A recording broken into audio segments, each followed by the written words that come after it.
Okay, hello everyone and welcome to the April 30th Town Board meeting. The Town Board has been in executive session discussing matters of retirements and hiring in particular departments and taking advice of counsel. So may I have a motion to close the executive session and open a joint meeting with the Park and Recs Department and the Recreation Commission and the Town Board. So moved. Second. All in favor? Aye. Do you guys need to open in any way officially? I don't think so. I'm not sure what the Okay, that's protocol fine. You usually don't is, have so to. It's your protocol. you know, whatever, You absolutely don't have to. yeah, I know. So we can go around the room, the table and introduce each other. As you know, I'm Vicky Tip, I'm the town supervisor. Ali Shemtov. Mike Kuzio, Superintendent of Recreation and Parks. Jen Salon. Jessica Launitz. Erin Vera. Jen Klein, Town Board. Colleen Hall, Town Board. Jeremy Saban, Town Board. Okay, so we have a pretty robust agenda today. Thank you for joining us. We have a lot of important matters to discuss and I'll just let people know a general idea of our agenda. We'll be discussing a child abuse prevention policy, introducing a new software registration system and the costs associated with it. We'll be discussing summer camps, residency policy and enrollment and staffing, which will encompass the TOTS camp, Camp Adventure and Camp on the Go. And I think that about covers everything for today. So we'll start with the child abuse and prevention policy. And I hope everyone's had a chance to take a look at it. We drafted it along with the help of our attorney and sent it to you. And so we would like to have your feedback. So I have just a couple of general questions. One is more of an assumption. I'm assuming that this will go to everyone, so is this going, staff, Yes, and if you actually read the definition of agents, it includes employees, volunteers, right? so for any of the coaches that we bring on, we'll have to have them sign this as well. Sign acknowledgements as well, yes. Okay. I just wanted to clarify. No, and it's actually a really good question, thank you. So this is an update to our policies and procedures that we have as employees of the town, where there's a handbook that we ask all of our employees and our volunteers to go through and acknowledge. And this is an update of this particular module. It has Jill, do you wanna sit by the table because there's no microphone over there? There's a spot right here for you. so much stuff. Alright, try to anyway. I will tidy my corner. No, didn't even bring it. Here we go. So it came to our attention that there wasn't a clear line of reporting when incidents occurred. And in order to take and just clean that channel of communication up, we asked our labor council to actually go through it and tighten it up. And what we've presented, we hope, this evening is a very clear, concise, step-by-step explanation of if what is child abuse, and if it's suspected or it's reported as child abuse or you receive this information, what are the clear steps that you need to take? And basically, the steps are gonna be that it's going to be reported to Ike and or Christine Gray. It's gonna come to me and then it's as town administrator, and then it will go to our council and the town board. We appreciate the very hard work that our volunteers at the Rec Commission do every day, but having them be enmeshed in a child abuse allegation or rumor or it's not appropriate. So what we'd like to do is take it out of your hands and get it to our labor council as soon as possible so that we're under their advice and they can guide us as to what the next steps are. You guys were put in a very uncomfortable and untenable position. We want to make sure that doesn't happen again. And we apologize. We're doing better. So. And just so also that people know what to expect, so that the parent community also knows what to expect when an Exactly. incident happens. So basically, an agent, which is someone who is a responsible party in the program, would report to the superintendent or deputy superintendent. Then they report to you, then you would commence an investigation, or rather Ike would then commence an investigation with the agent helping out regarding the report that they've made, and then there's consultation with the town council. Then there would be an alert to the town board, and the parents would be notified in writing of any results of the investigation and remedial actions taken. And the parents could then appeal to the town administrator. So you would then make a decision and again notify the town board. And the parents could appeal and would then appeal to the town board. So Lino, is that basically, That's correct. those are all the steps regarding, you know, the rest of the process. And this policy will be on our town website, so not only do we all know what the right steps are, but when parents take in, you know, they wanna know, make sure that things are being followed and that rules and regulations are in place, they will, I'm hoping, be comforted by the fact that we have a policy, we have procedures. We will get to the bottom of it. The other question I had is, so in here it says about filling out an incident report, is that something that will be created? Or, cause the only incident reports we have right now pertain to accidents or Accident injuries. reports, yeah, that's different. I will, So- yes, so there will be something an will be- incident report. I will speak to Lance about that Okay, as an exhibit. Yep, alright, that's good. Thank so you. so we have that. And make that available on the site website. Yeah. You can just click in. So there is an acknowledgement that we would have everyone sign, so that's gonna be along with the policy, and then we will also have an incident report to make it easy. But actually, we would take the report in any form, so you know, it's fine But if just there's if a we, form this way if staff, has questions Yeah. that they can fill out, but any way, shape or form, and then we'll take and follow up. So people shouldn't be concerned that, oh, I didn't have the form, so I couldn't fill out the paperwork. We don't care what form it comes in. Right, there would be an investigation if there are any follow-ups anyhow.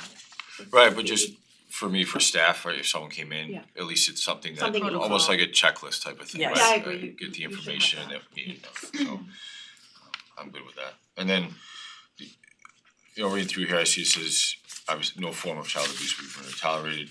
Do we need to get into specifics of like including social media in this at all, or is this more just kinda? What do you mean by social media, like bullying and things like that? Well, right, so whether or not it's from texting, any kind of communications between coaches or parents, and so I didn't know if we wanted to go down that road, like, or if just the fact that it says no form is permitted or allowed, if that just kind of is the overwhelming umbrella. It would be my Inclusive, preference that it, Yeah, yeah. I think it's included in like I think, yeah. emotional abuse, I right? right, I just didn't know how like Specific. specific it had to get, so that's the Yeah. only reason I was asking.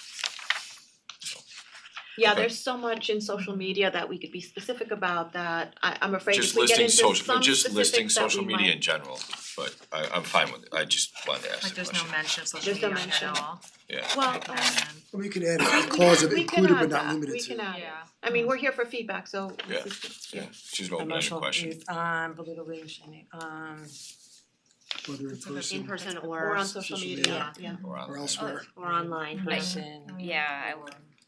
online is better. You might as well add the phones too, Right, in or there for elsewhere. being that specific. Was that online? Well, not necessarily if you're calling somebody or No, it's not online. Through text. texting, so Yeah.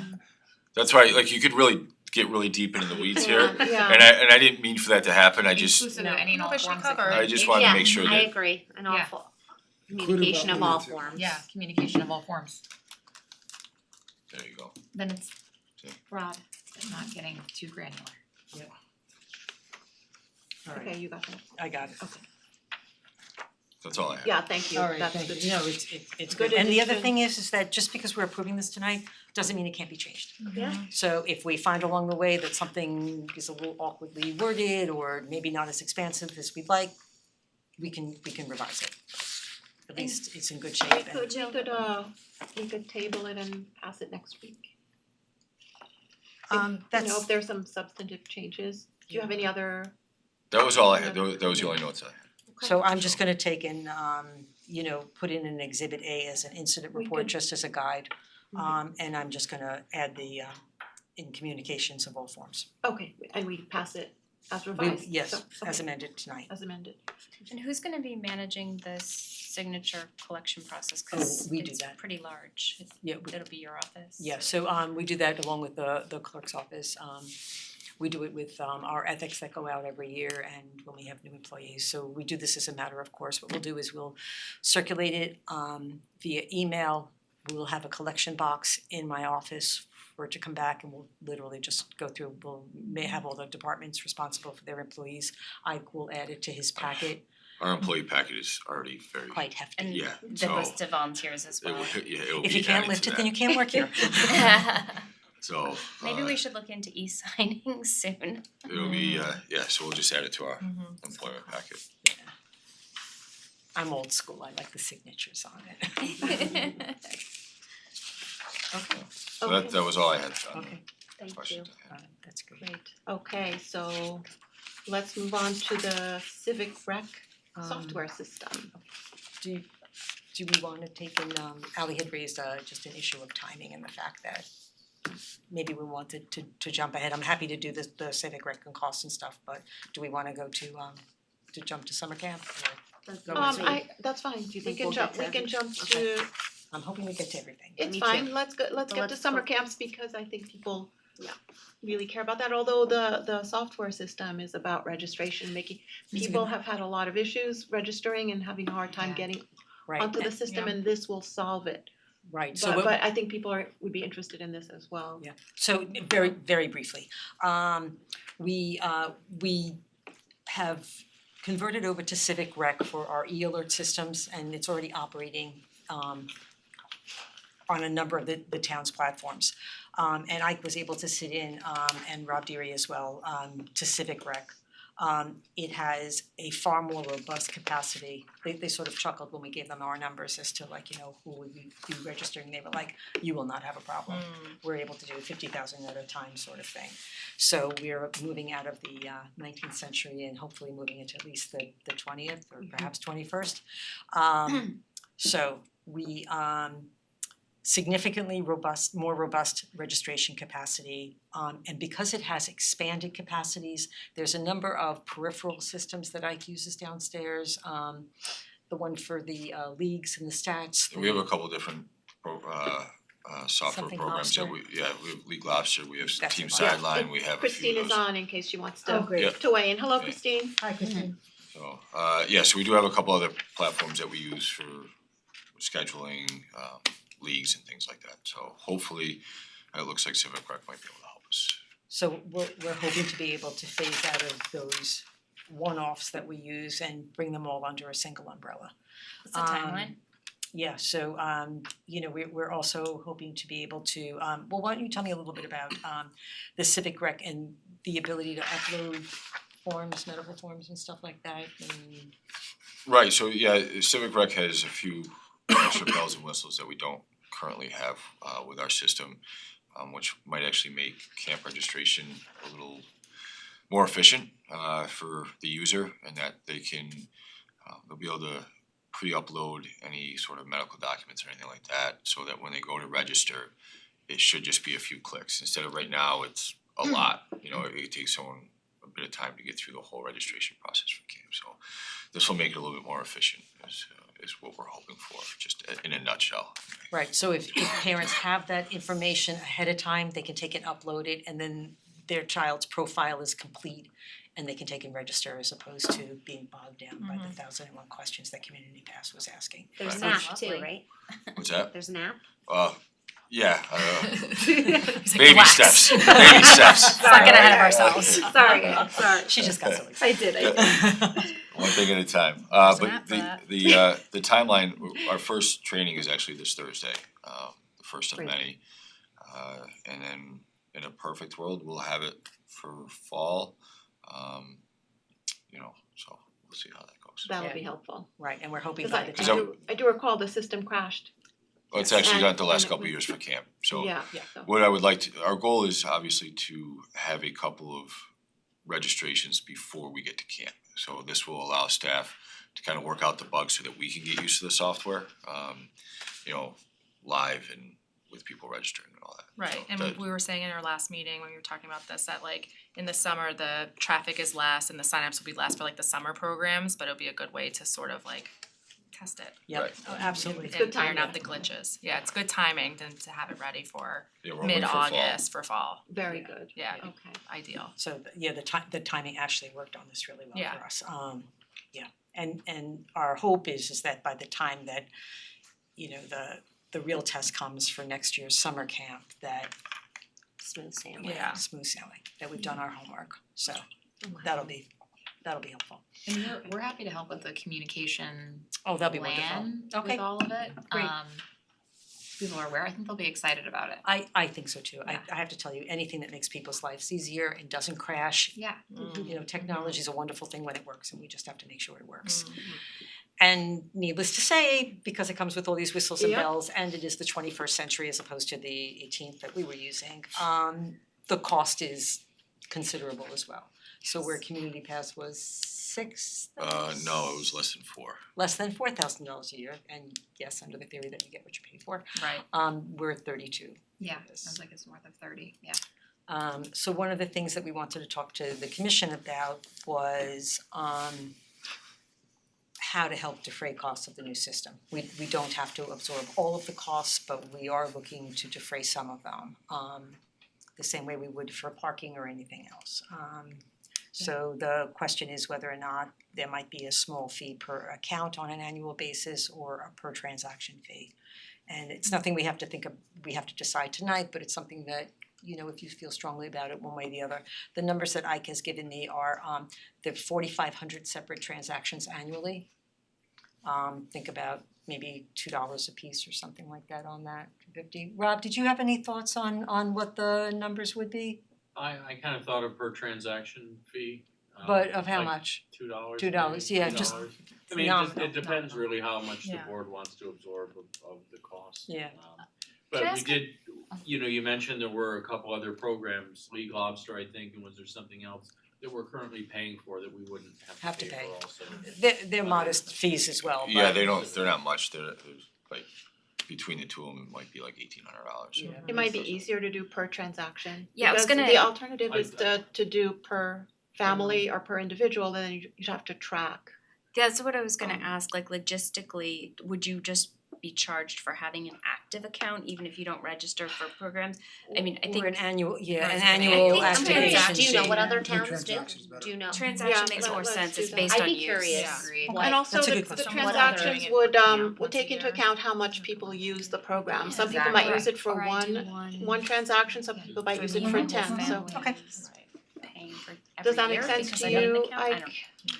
Do we That Yeah, is I mean, I don't people are just hanging have out a with an preference account. either way. Do we get charged for that? You know, question, it but I would don't make think more, so. you know, it probably makes more sense, or it might be easier to do it per transaction. Right, I think that would be more Just cause more equitable. once we set up the system, it just, Done, right? Yeah. yeah, it's done and we don't It's have to also- chase people sorry, every there was year. a I think it's question? more Yeah, I transparent. did. I asked if there are additional fees for the town if individuals register, have an account, but don't use it, or is it just a set number? So that makes a difference. It would deter people from just having an account and hanging out if. Yeah, if we charged it that way, yeah.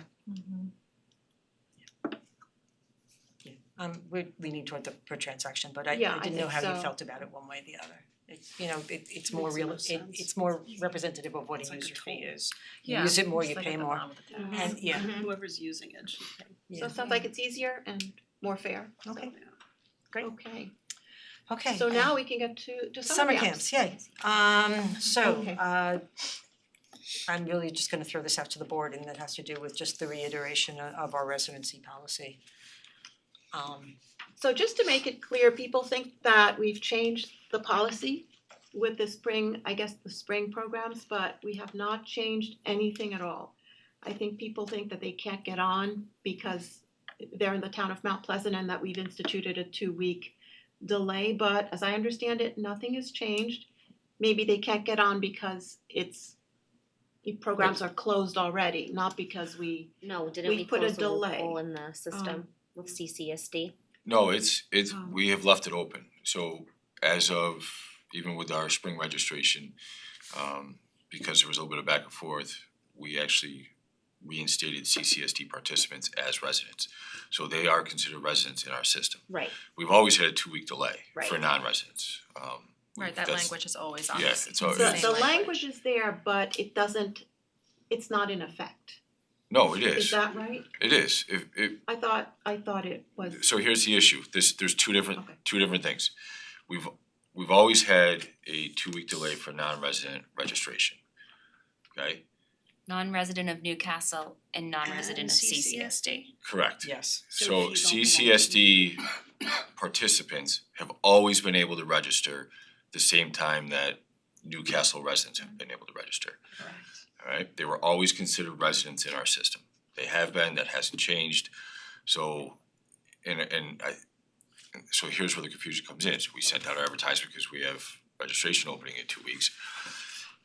CCSD participants are residents. They do not fall under the non-resident category yet. okay, so Currently. they just saw the announcement for non-residents And and assumed- thought it Assumed applied that to them, but it included does them. not. Correct. That is correct. Okay, I don't know if that makes sense. And Yeah, it does is- that make sense? Yes. and if they could not get in, it's because it was closed, not because We're they- not open yet. Not open yet, I don't think it right? was So open. I'm not sure what, That's the well, problem. not having spoken to people, we've just gotten letters, it's hard to Right. know Right. exactly what. Registration is not Okay. opened yet Yeah, so when you for- go, it's like for the summer. kind of blank right now. Right, you Not can, in- yeah, well, you no can't offense, even, but like you so can't the sign up for advertisement went anything. out just to say that registration is Get ready, is mark your coming. calendars. And the week before, you'll be able to view the programs, and then the day of, you'll be Okay. able to register. So right now, people are reacting to misinformation. It's just That is on social media. It is, it's on Yeah. social media and we've gotten letters that people are unable to register. nobody is. So that's true Okay. for residents as well Yeah, as there's no registration CCSD open. participants. Registration's not Yeah. open Yeah, yet, not correct. residents. There's no The 14th. Registration's the 14th. Yeah, for residents. Okay, so right now, Yes. just so people know, all Town of Newcastle residents and CCSD residents in Mount Pleasant can register in the same way. Correct, And they have the same status correct, right now. Okay. yes. But what are we So gonna do about now, that going forward? going forward is what we have to think about. I know that when we look at the numbers in the chart that Jill provided, let's see, if you look at let me see, if you look at the second page, and I'm not sure if that's the right place to start, but just to get an idea. So these are just, I think what you're looking at is just summer camp numbers. Yes. This is summer camp. Yeah. But what we have is, this year. Yes, yeah, so let me, It's Try to effective, the read- date I'm is gonna 4/26 of read this. 24 on top. Thank you. so this shows the number of people enrolled in town and in CCSD not within the town. And what I see here is that we have 282 campers enrolled. 27 of which are CCSD. are CCSD. But we have a wait list of town people. Is this correct? Well, the third column is showing, what is the 400 number? That's the total based on what's in our wait list but some of those are repeats. So when you look down at the on the go camp and you see, all those high numbers as waitlisted, there could be the same person on that wait list every week. For each week. So we didn't take out the redundants in that number. Oh. That was just, not Okay, really 'cause that's a clear. really high number. And Yeah. the CCSD wait lists are like, for example, for week 2, it says there's 49 on the wait list and 1 is CCSD. Yep. Is that a total of 50 or is that 49 include the 1? the 49 includes the 1. Okay, but I guess what this is showing is that there are Town of Newcastle residents on the wait list. Yes, When you say CCSD enrolled, is that not non-Newcastle tax Mount Pleasant, right? Mount Pleasant? Is that right? These are It's your, not, these are right? your numbers, Yes. I'm just. School, they only pay school tax. They don't pay Okay. tax. So I guess what this is showing is that there are Town of Mount Pleasant residents who are enrolled. while Town of Newcastle residents are on the wait list. And I'll- that's the issue that we're dealing with. as insensitive as it sounds, to me, that's unacceptable, period. There's not to sell anyone short or treat anyone different in the sense that they're all equal, but they're not in the sense that there's a taxpayer and a non-taxpayer. And our job is to represent our taxpayer, not to hurt or do anything wrong to someone who's not, but our taxpayer should go first. I agree, and I want to expand on that a little bit when we talk about taxpayer, right? Because And there's taxpayer being a CCSD town taxpayers, taxpayer, a Right, town Newcastle. but what I taxpayer. want people to understand is not paying for the CCSD taxpayer is not paying for our Parks and Rec staff salaries, facility and maintenance, Right. all of those additional costs that are associated with regular course of running a Parks and Rec department, a town camp, right? You're paying your, But it's beyond that too. it's You- beyond you're that. paying for the road, the paving the roads that we're paying for. Right. I mean, not that they're not paying for Mount Pleasant or wherever they may be, but it's a different cost. It's a different cost. But also, our camps and our programs take place mostly in town facilities. Yes. Very few take place in CCSD buildings. The Tots camp is the one, Is the only one. is the only one? It Yes. certainly is one, but that's And the that's only one. recent, that For wasn't camp. always the Well, case, right? And It we was. pay for that. It It's important was, to know that you it's pay been for there that. more than Right. it hasn't. That's We the other took point, yeah. a break Right. during COVID because we couldn't get into the school building, so we went to First FCC. Congressional and we were Right. there for a couple years. And then just recently, in the last 2 years, we've been able to go back to CCSD with our towns camp. Right, so we pay an arm's length fee for that, we don't pay a nominal fee. Is It's that right? We pay $6.12 a day. $6.12 a day, which any third party, I have to assume, would pay. I believe so, yeah, we Okay. don't, Yes. it's not a discounted rate, 612 a day is 600 and change a day times 5 days a week. For 6 weeks. 29 days, yeah, 29 days. Yeah, that's Okay. that's the ticket price for anybody who wants to use the school. So I also agree that we can't leave our town residents in the cold and let residents from another town be enrolled. However, I do understand the idea of community and how they feel about it and that their friends are part of the camp. Yes, that's fair. And we do wanna, promote and support that sense of community. So how do we answer to both needs? And the only answer I could see is to try to expand accessibility to the camp. We can't have our residents take a back seat, but we can try to expand the enrollment so that everybody can get in. So that's, I guess, the next issue that we should discuss. Could I ask just Whether we can, there are 3 different camps, so. before we start talking about expanding capacity, can I just I just wanna understand a little bit about parity, cause we're saying that the Mount Pleasant residents who are in CCSD aren't paying taxes that are supporting the Parks and Rec Department. But they're also having access to opportunities in Mount Pleasant that the Newcastle residents are not. So it's not that there aren't options. Yes. And are Newcastle residents able to participate as non-residents? Do we know this in Mount Pleasant? I don't. I don't. Okay. So I wanted to talk about that too, right, is what do other towns do? How do they deal with non-residents that want to enroll in their programs? So do other towns, and I think we're the outlier in allowing CCSD, if I'm understanding everything that's been going on, we're the outlier in allowing non-town taxpayers, but CCSD taxpayers to take advantage of our programs the same way that a town of Newcastle taxpayer is, right? We treat them the same now, but other towns don't. I think Ossining is an example, Mount Pleasant is an example where Mount Kisco is. Mount does Kisco, that one. there is a delayed registration period for non-town paying residents, or there's an additional fee, right? And it varies from municipality to municipality. Some just do So the there's fee, no- but they allow them to register at the same time. But when you talk to those Any commission superintendents, involved? it's because they don't have a capacity issue. Like, they're not getting the enrollment in their It's a programs great to where problem it's, to have, where it's, but where it's an issue, right? They're not filling their programs to where they have to worry about that sort of thing. Some of the municipalities do both, right, where it's a fee and a delayed registration fee.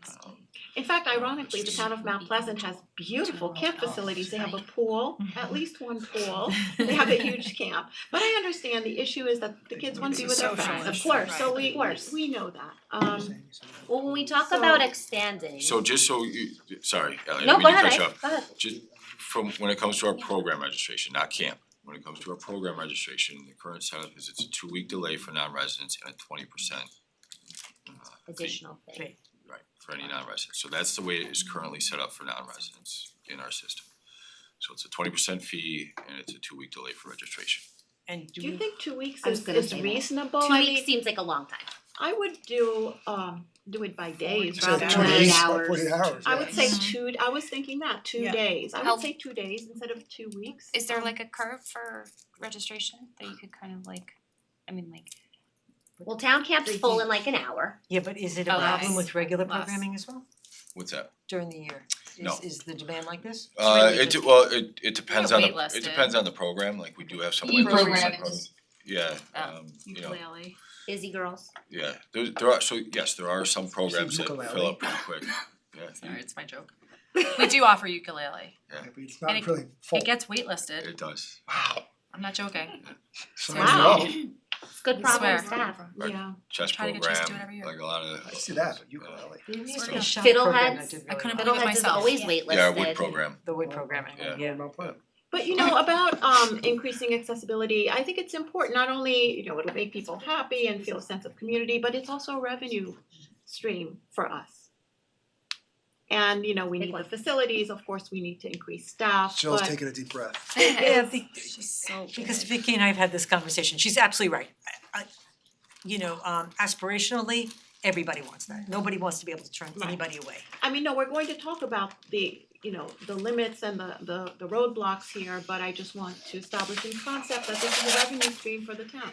And so we should want people to enroll, but we have an issue with facilities.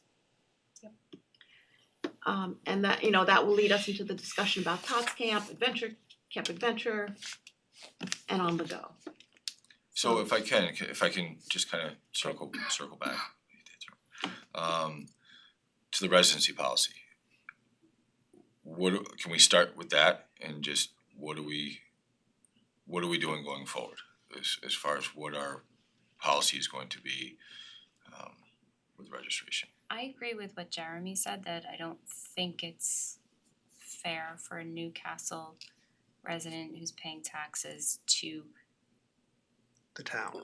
the town of Newcastle to lose a spot to a non-resident if we have no choice. I'd like to make that, I mean, preference I think would be that there's nobody that we have to put on a wait list, but if it's either or, I think we have to prioritize the Newcastle taxpayers. It is a kind of a small number as a percentage as well. And what I'm hearing around the table is you think 2 days would be a fair delay rather than 2 weeks. But it's something that doesn't make a difference if it's Yeah. if it's gonna be knocked out in an hour. Yeah, but if we're gonna have a standard, then let's make it 2 days instead of 2 weeks. Yeah. I think that sounds more reasonable. So, It feels arbitrary to say 2 days, 2 weeks, what do other towns do? If they I have don't a know if It it's varies. arbitrary, I It mean, varies from it's town going to be town. arbitrary no matter what. Right. And But other I- towns even if don't other sell towns out do 2 like weeks, ours does. we don't so- have to do what other towns I do. mean, yeah, so if, I mean, I'm fine with 2 2 hours, days. 2 2 days, days. 2 I weeks, think 2 days is- none of it's Well, gonna make a days. difference. I could is a find lot. with 2 days, for you know. other programs other than summer camp, it might. Just summer camp. That's true. okay, so Okay. yeah, so I'm sorry, that was gonna be my question. Are we talking about our policy for summer camp or are we talking about our policy for during the I year think it should be registration? Has to be the Because it's- same, It should be absolutely. consistent. All right, I Whatever, I actually- think whatever changes or revisions we make here should be consistent across the board. Okay. And can I just ask one thing? This issue was born out of a non-resident permit parking issue, right? Yeah. Would you mind clarifying for everybody what our policy is there, or is that gonna change too? Oh, no, because it's always been that. So Okay.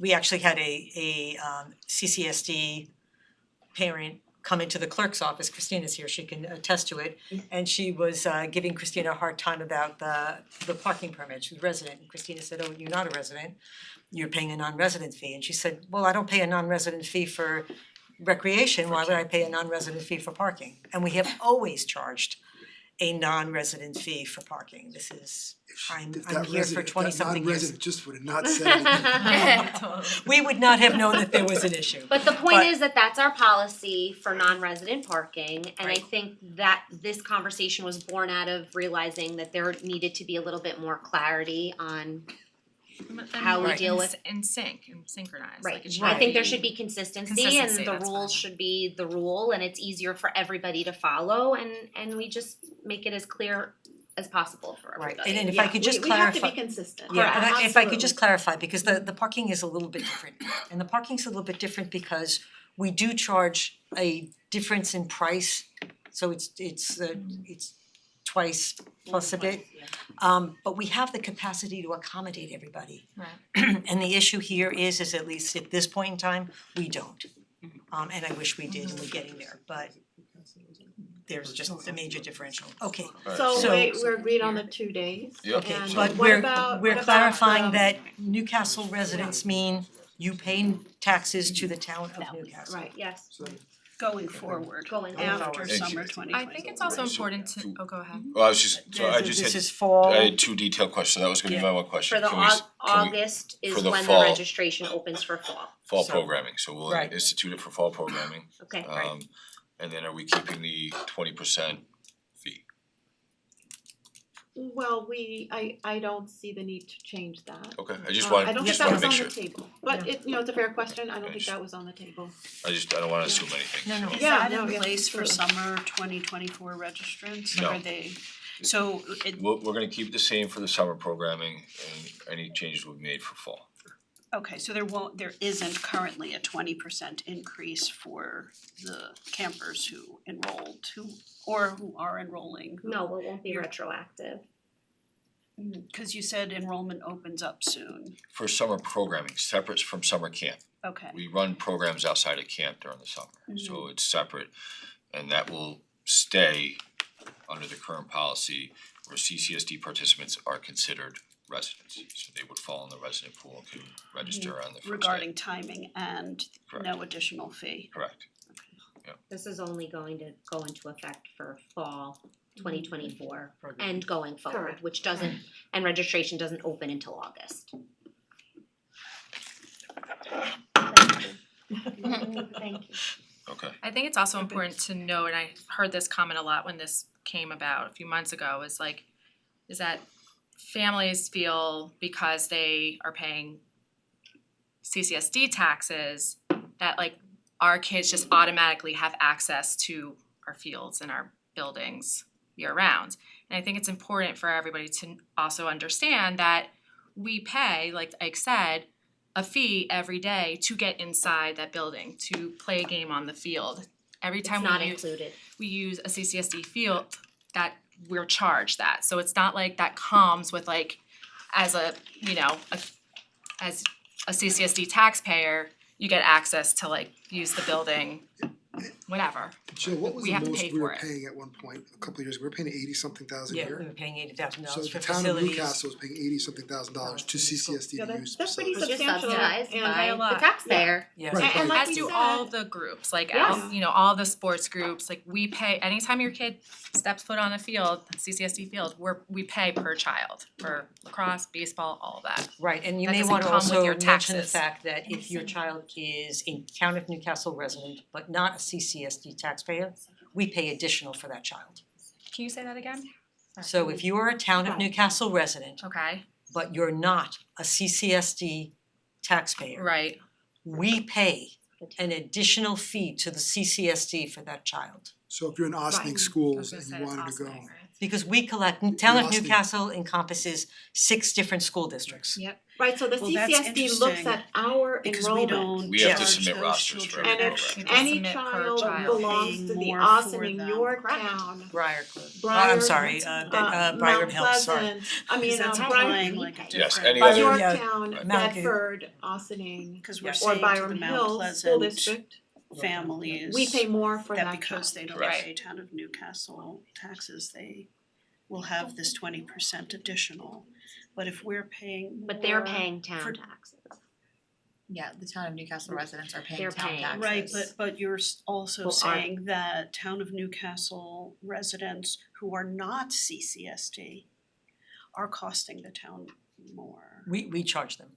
Right, do we CCSD test that? charges Charge them more. more? No, I'm sorry, we don't. No, we do not, We- we we That's a absorb that. we eat little- that difference. That's a little. Right, how- what is- So we're Well, absorbing but the that. CCSD taxpayers Right. are Well, it's 50 instead of 15. residents, 50 instead of 15. same way that At least it was the last time I looked, I don't know if it's Newcastle changed residents recently are in the last. subsidizing the You know, non-Newcastle I CCSD thinking of one. It's- thinking of that, it doesn't But make if we're gonna sense charge the Mount because we Pleasant should be kids charged for each of more our going forward, residents. but not charge We the should be Ossining charged per kids child, it doesn't more. matter, shouldn't matter where that child lives. The CCSD is Doesn't make sense. I can only assume that they're I considering. think we should address this separately.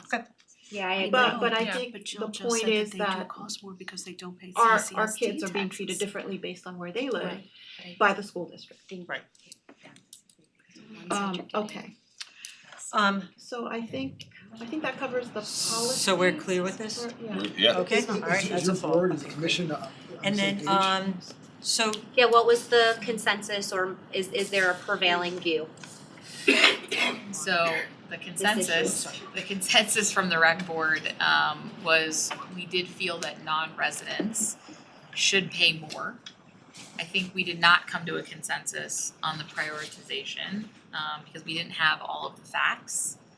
I'm being just very open, so there was no consensus coming out of the last meeting on the prioritization. I don't know, I feel like we talked about all of this. We did, but there wasn't like a formal No. vote, there wasn't like formal votes. There wasn't a Well, we formal weren't vote. asked. Yes. I mean, that it wasn't that we were asked and put to a vote, it was a discussion Yeah. that resulted in just. Well, that's okay, I mean, maybe you were waiting to meet with us, but it sounds like we've come to a collective consensus here. I don't think anyone around the table disagrees. No, I mean, I think at the end of the day, it's a capacity issue and it's a staffing issue and it's complex, and I think some of the things that have been said on social media and just in town is like, hey, you can just add more counselors, and like it's just not that simple because there are staffing requirements and testing requirements and different things like that. If you are a employee versus just a camp counselor, it's not a PTA event, if I'm being super open. So I think for us, we wanna be fair to the taxpayers for sure, and we also, in looking at other municipalities, non-residents or non-taxpayers do pay more. But at the end of the day, it's a capacity issue, Right. right, and a staffing issue, and so that's what we would love to work towards to address so that no kid is left behind. Us too. Yeah, and I think that's at the crux of it really, and Yeah. what I was saying in terms of people feeling that they can be part of the same programs and, you know, the same, if not the same town, the same community, and it's a revenue stream for us as well. So can we, like, really quickly go over the capacity, you know, the different programs and the capacity well, issues, you think? yeah, sure. Well, And Howard, then do you wanna one more thing too, Yeah, sure. sorry, one more thing. We also talked about the fact that we would love to see a partnership with the school administration to help us address the capacity issue, because it seems that it is negatively impacting some CCSD taxpayers. So if that is an avenue that could be explored or talked about as a solution, given how much we pay for the facilities, and again, going back to the capacity and staffing. Now, there may be restrictions with what they can do because of, you know, the particulars of the programs. For instance, the tots need the elementary school classrooms. Which of course, we're not getting this year. Well, I'm flagging all of the I think issues you're right. discussed. I think you're right. No, it's Yeah. it's a fair point, right? But the tots is what's in the schools. Camp Adventures at Amsterdam, and On the Go is on the go, on the And bus. Amsterdam has its own set of issues that we've been really trying to make improvements, at least in the last year that I've joined town board. We've done a lot at Amsterdam Park. But at the end of the day, it's limiting. right? The Amsterdam Park is limiting. It's a tent there's no bathrooms, there's no indoor facility. I'm So not that familiar with let's go through each of them. Do you wanna give a quick rundown, Ike, of the Tots camp and Because you did. what You the did the survey, limitations yeah. are and why? Yeah, so, I mean, it's really, to me, it's a very simple, brief kind of conversation, right? It's the chicken and the egg. So you could give me the biggest facility known to man for camp, right? And I could take 1,000 kids in there and everybody would be happy. But if I don't have the staff to meet the numbers as required by the Department of Health, then I can't take those kids. So my point has always been, and the way we always do registration is, I'd rather tell families no in February, like, cause I base my numbers right now on the staff that we've been able to get consistently from year to year. Like, I know we have a good shot at hitting certain staffing numbers every year. And it's been harder over the last 4 years to reach those numbers, but we get to them. So, you know, we cap registration. So I'll start with TOTS. TOTS is limited classrooms, and we've always filled to those classrooms based on the rooms that we get with the school district, right? So we fill those classrooms based on what the school district gives us every year. So TOTS is limited by facilities. Correct, right? So we get a certain number of rooms from the school district every year for TOTS camp, and that's what we register for. And it's been the same really since we've gone back. And so that's TOTS camp. And right now we have kids on the wait list. It looks like we're gonna hit our staffing numbers right now, to meet those needs for the And like you kids. said, those are For the kids that are numbers registered. determined by the Department of Health, not by us. Correct. What is the child to staff ratio that you need? So TOTS is 1 to 6. Okay. Yeah. And then we hire, you know, I have to have an EMT for every site. We have a director and assistant director, and then we have our specialists. We have our music, arts, and sports. So TOTS, we fill to the capacity that's given us by the school district. Now, saying that, even if the school district gave us, you know, another couple rooms, right now, based on what I have, I wouldn't have the staff to accommodate those, to fill those classrooms. It's really hard to staff in the So- summer. Yes. So that's where we're at right now. To find someone who wants to work. That's Also, important because I did not 7, realize How old that do they was need a to limiting be? factor. There's all 16 these is, different 16 is the requirements. minimum age. CITs don't count. Well, CITs count against our numbers. So if we Right. bring Count as CIT, campers. yeah, if we bring CITs in, which we do every year, they go Yep. against our numbers As as parents pay to campers, enroll yeah, them. yeah, according to Department of So Health. it So has our to be CITs are 16 14 and 15 Yeah, year olds that we bring Department in. of Health, not yet. Okay. The minimum age for a camp counselor is 16. Mhm. And then we go up from there. Okay. Our head counselors, we try to, our goal is to have, you know, them be at least in college for our head counselors is what we shoot for, unless they're really good. So, So What about- facilities and Staff. ratio, staff, staff staffing ratios. ratios Yep. are the yeah. limitations, And then with, okay. and it's the same thing with Camp Adventure. You know, So that's at Amsterdam Field, correct. which we will be improving. We will be getting a CREST grant to set up septic fields and develop an indoor facility there. So there'll be capacity to expand, although not this year. Not really, cause we would be at, like, if we finish the inside of Amsterdam, we're already at max capacity for what that building can take for the different rooms. Okay, so how would that affect enrollment for Camp Adventure? It helps us not have to rely, so right now, What range? you know, we talk about a partnership with the school district.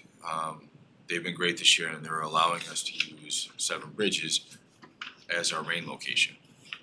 Right, so, Which was not the case last summer. correct, and I which remember was when always we were tough for last working year. parents because we'd have to call them in the morning if there's a thunderstorm rolling in and say, hey, we can't take your kids today because we don't have a secure indoor facility. By improving Amsterdam, that will give us that secure indoor facility, so we won't have to rely on the school district as a rain site for But it that. doesn't add capacity. It does not. And for Camp Adventure right now, we do have a wait list of, well, I'm not quite sure how your numbers are going, but it looks like for the 6 weeks, we have a wait list of 25 people of town residents. Yes. 4 who are CCSD Mount Pleasant.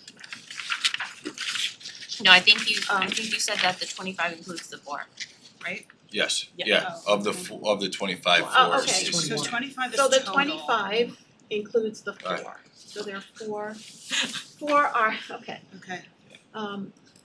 But again, the point is that we have 5 town of Mount Pleasant enrolled in that program. Whereas we have Newcastle residents on the 21 on the on the wait wait list.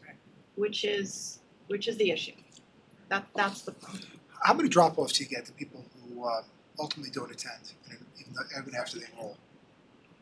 Very small, it's, Cause by You know, now, we- there's a payment we plan, we so it might, would we lose might out. actually, you might get someone that'll enroll for all 6 weeks, but then miss a week for vacation. This number But are- typically, To keep Once it they're flat. in the red. yeah, Like, once is it they're in the red, 119 that we It's don't, like we there's a very refund seldom do we get policy. somebody that, yeah, cause they don't get a refund either, and that's the other thing that kinda keeps So them. Ike, you're saying that Camp Adventure, even with the improvements we'd be making, would be the same capacity? Yeah, I would say Yeah. pretty close, I would wanna get the final numbers from, What would we have building to inspector. do to increase capacity? say increase, give me Bigger bigger, the bigger staff? structure. Yeah. And Staff, staff is gonna. So Well, right now, the structure isn't necessarily. right now, full. we hire Yeah, over because 30 we don't staff know. for Camp Adventure, 30 staff, between counselors and specialists. okay. And like between our EMTs, directors, all of that. Right now, I'm 7 staff short just to meet the numbers that we have for camp. Do you So expect that you will be able to This is staff that? 'Cause always that sounds sounds like a lot. They're not in there the whole time. I don't wanna jinx it, but yes, we're in a position right now where I can meet those numbers, but goes back to my previous point, right? I'm 7 short of what we've taken right now for registration. To just assume that I can, just because I have another building, that I could take another 40 kids, I've gotta now staff those extra groups. What's the counselor, ratio? yeah, what's the counselor to kid ratio for adventure? So it fluctuates because we go first through, so Right. it goes from 1 to 6 to 1 to 8. We can Okay. get away with sometimes 1 to 10, depending on For the the groups. older kids. Yeah, for the older groups.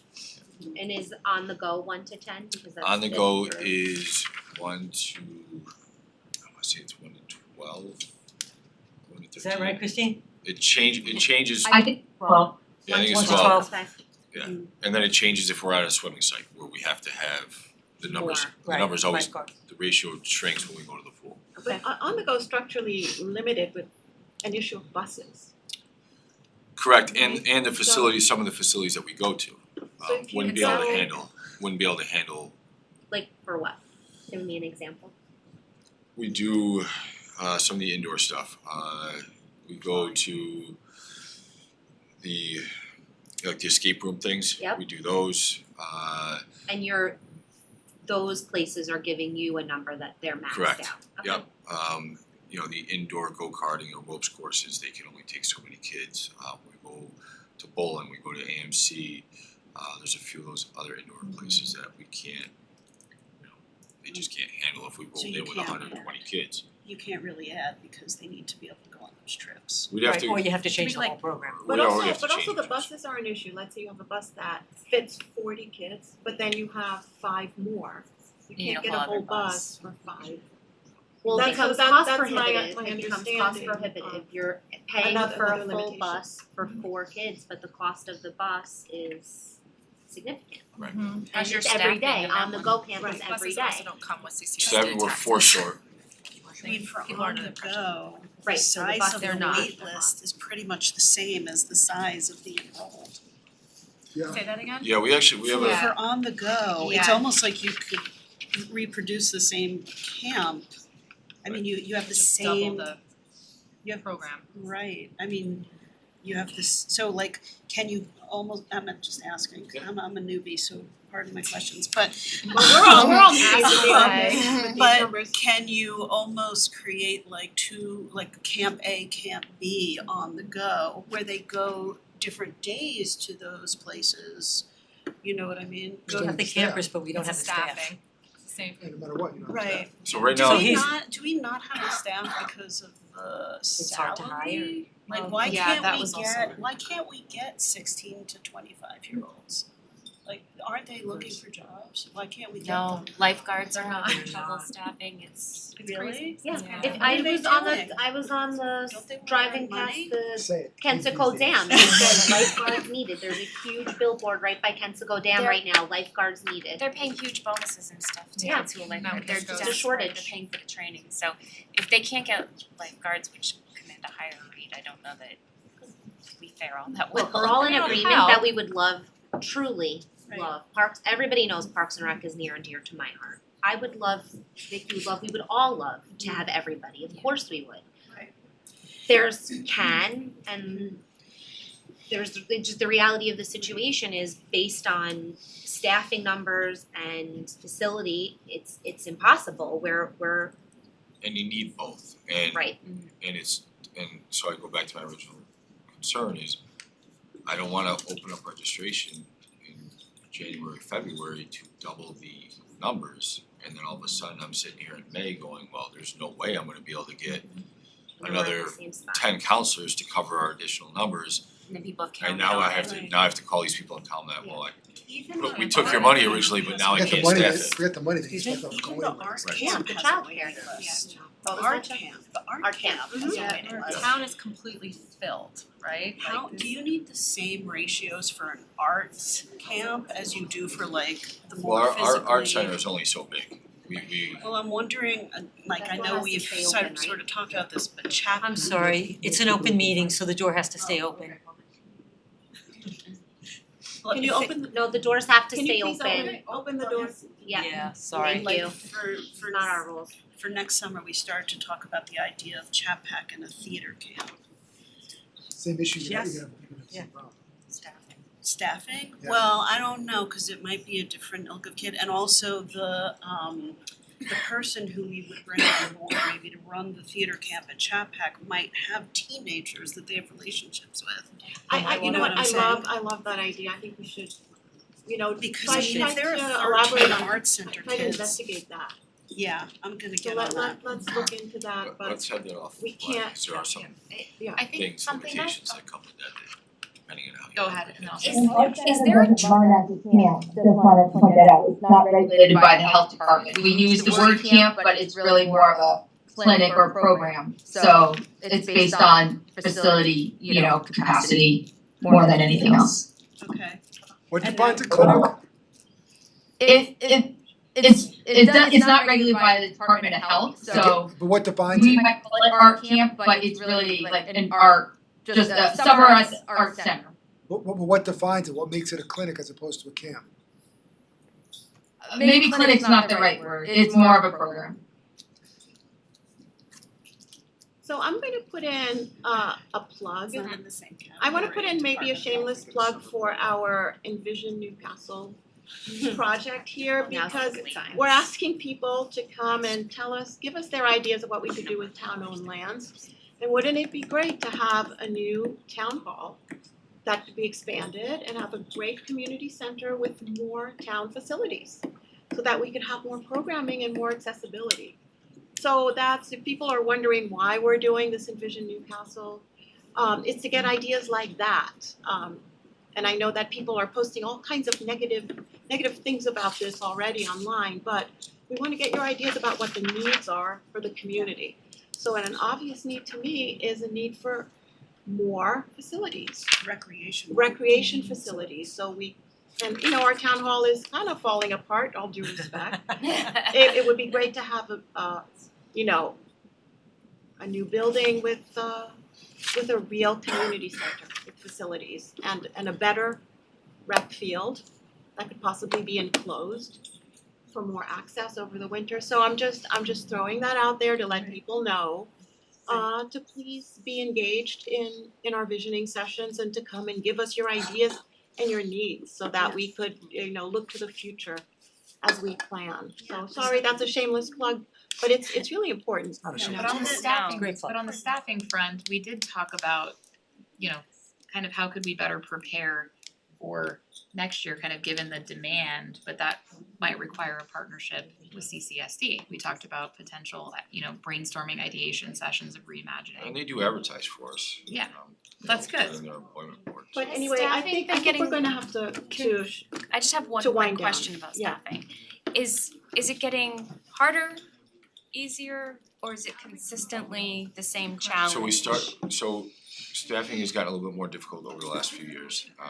But this year we started earlier. But again, you have to remember you're dealing with high school and college students who this isn't, no matter how many times you email or reach out, it's not until that they're ready to come home for summer break do they actually respond. So, this is, you see it, this is the time of year that we actually start getting those responses from. Right, so in 2 weeks, you'll be hearing from We reach out to them before Christmas break, Right, hoping that they'll respond then, and then we hear from them now, Right. so.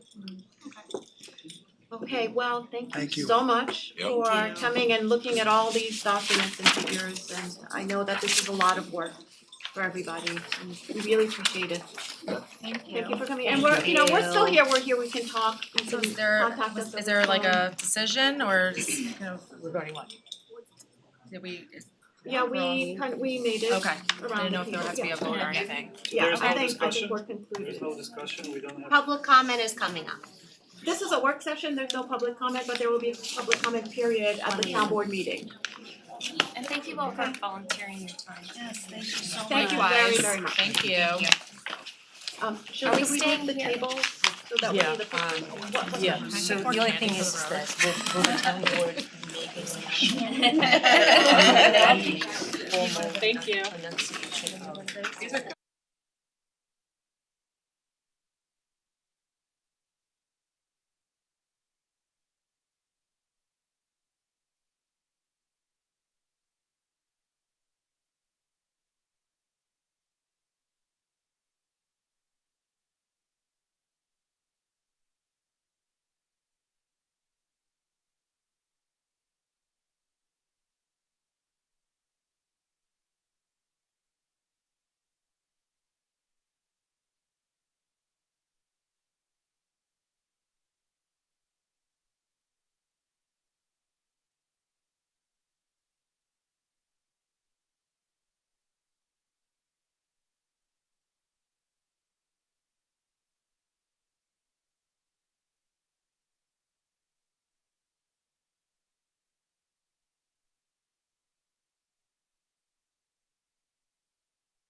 Okay, good evening again, everyone, and welcome to the town board meeting of April 30th. We've just been in work session, and may I have a motion to close the work session and open the town board meeting? So moved. Second. All in favor? Aye. Okay, so we're running a little bit late, so I want to take things out of order. We have a large group today, and we have something very exciting to announce. We have the Seven Bridges States Team Science Olympiad winners. Yay. Are they outside? Are they here? Okay, everyone should come in. So exciting. Okay, I walked and you I know. Hello, everybody come in.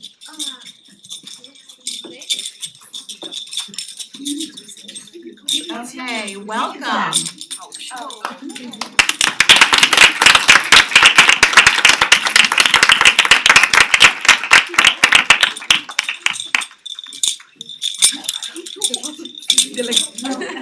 Okay, you can try to find a seat, but you'll be getting up soon. Just the students, but yes, a lot of metal.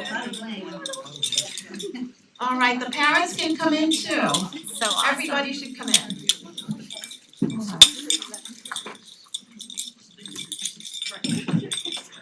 So welcome to our Science Olympiad winners. We have the Seven Bridges States team, one of two New York teams that are participating in the Nationals. So congratulations to the winners of the 2024 New York Science Olympiad State Tournament, the first time winners in Chappaqua Central School District history.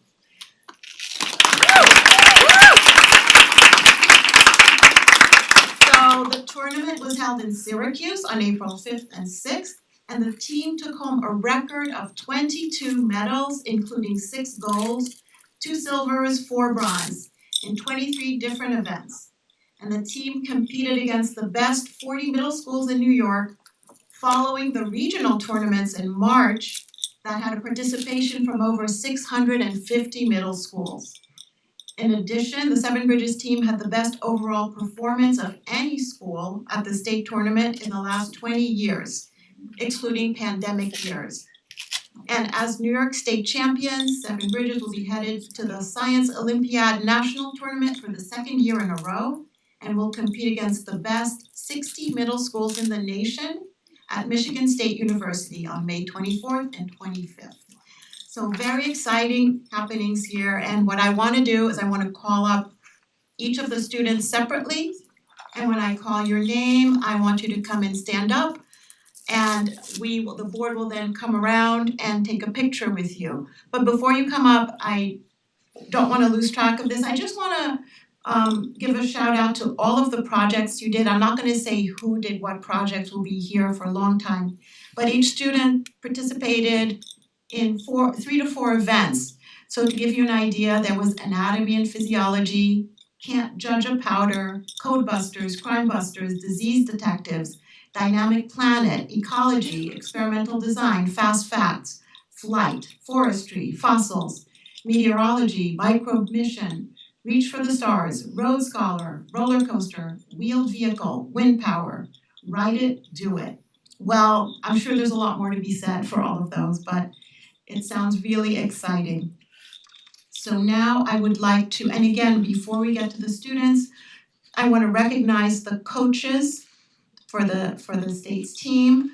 The coaches are Sky Albert Hall, Gaurav Bhuwan, Rajesh Bordawaker, Jenny Guerras, Sumeda Goel, Vaibhava Goel, Jorge Gomez, Madhu Hugahali, Shilpar Kumar, Jen Lauer, Isaac Lauer, Tanya Marinari, Daniel Ang, Emma Peng, Haibu Q, Shailja Seth, Nitin Sharma, Howard Shi, Latha Thiruvikraman, Jeannie Thomas, John Wallstrom, Ying Yang, and Jin Zhang.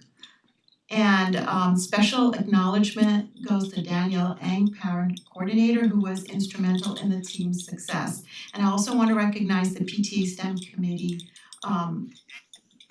committee chairs were very active in Chandana Nalan and Urvashi Bhatt. So thank you to all the parents who helped and made this possible. So now I'd like to call up the students, and I am really sorry if I'm butchering some of the names, so you'll have to forgive me. So Viam Buwan, come on up. Agastya Borno-Rukar, Olivia Chang, Victoria Chang,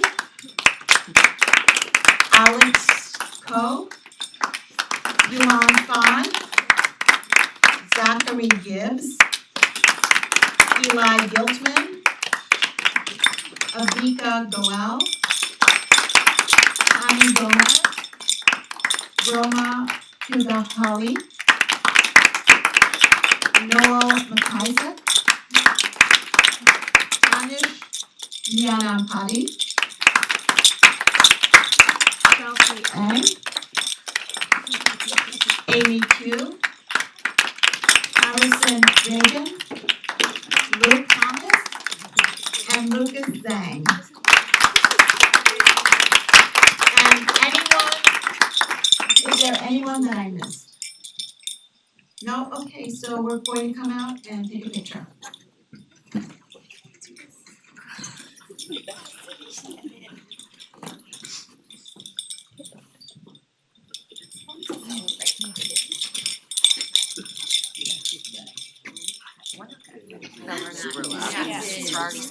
Congratulations, this is so wonderful. I'm not familiar, but I will just. I'm not gonna leave you down, I'll come between you. We can go between the students, you guys. Okay.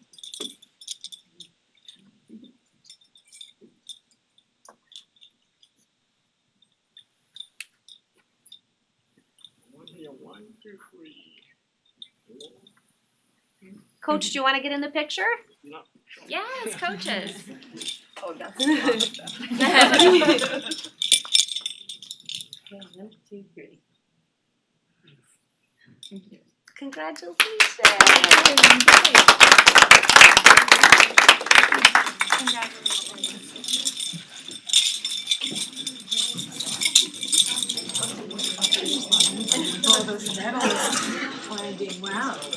Okay, well, I'm gonna mandate that my son join that club at 70 next year.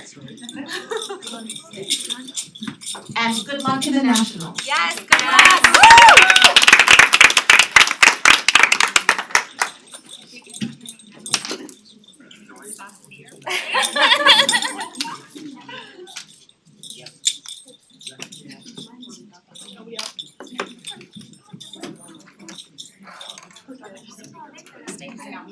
That's really impressive. No one ever said this. So, Kent, is it something that you can email or your presentation? I can do anything, I mean. I'm just trying to figure out how to, Sorry? I was just gonna see if I could work out Ken's Well, maybe Ken could sit at the table with you. Oh, you sure can, I just wanna make sure is there a presentation for the computer or? No, I went over this with Ken, I think that the 20-page report is Right. More than sufficient? it's pretty easy to follow, it's not a dense 20 pages and it has Yeah, clear of course you can come charts. sit here. So you wanted to run through it, right? Well, let's run through it and you can comment and you can run through. So do Do we it wanna as start, quickly as we you should do want. that first? Let's do that first, yeah. So we're- Do you wanna do the announcement first or you wanna start with Ken? Well, Ken has been waiting for a Sure. long, do you have long, have one. Jill, do you have long Jeremy, announcements? Yeah. So what, you want me to go there? Yeah, so you have a microphone. Okay, so we are, Alright, we're gonna be buddies tonight, huh? Thank you, I'll yield. Oh, alright. so we're going to cover something that was meant for the work session, but we ran out of town. We have Ken Thomas here, co-chair of the Sustainability Advisory Board, and we're going to talk about adoption of a greenhouse gas inventory report and letter in support of clean energy communities. So we've had our gas inventory, and Kent is going to go ahead. Which one do you wanna start with? Is this one? Thanks. Do you wanna discuss the letter since it's Well, short? we can go ahead and discuss the letter first. Okay, so the idea with the letter is that Do you have the microphone? oh, I do, is this, can you hear me? Yeah, make sure it's close to you. Okay. So there's two programs, one is Clean Energy Communities program and the other one is Climate Smart Communities. So Climate Smart Communities is a DEC program, Clean Energy Communities is a NYSERDA program. There is a proposal that's in front of the PSC, now NYSERDA is part of the PSC, so that's why it's in front of them, to merge the two programs into the CSC program. The CEC program has been very good to our town as far as getting grants. CSC program, and that's one where when you achieve certain actions, you do actually get money for doing what you've done. The CSC has been, there are grants available, but they're matching grants, so they're 50, you have to put, the town has to put 50% up, and then they get the other 50%, and they have to be applied for in advance, and they're a little more cumbersome than the CEC grants. So basically the letter is in support of trying to retain the independence of the CEC program the way it is now, or at least hopefully get some of the grant structure so that it's carried over into the new program. Because otherwise, like with 50% match grants, a lot of times it's gonna have to go through a budgeting process or something like that, so it's a longer lead time on it. They do some, well, I can't say they're larger grants, but some of them are larger grants. But so that's one of the reasons, so we would like to see that those issues or those parts of the grant program continued. The other part is we'd like to support Hudson Valley Regional Council, who is the one who supported us for both the CSC program and the CEC program, and let the PSC basically know that they have done a fantastic job and that whatever role that they should play an intricate role in the programs going forward and hopefully be able to counsel us on an ongoing basis. So we recently got this $302,500 grant. We would not have gotten it without the Hudson Valley Regional Council and their aid. So that's what the letter is about. Right, so the CSC coordinators would not be playing the same role as the Hudson Valley Council. Is that So the CEC program runs through the end of 2025. This is the new program would be addressing where the CEC program would head in 2026 through 2030. So it becoming part of the CSC program.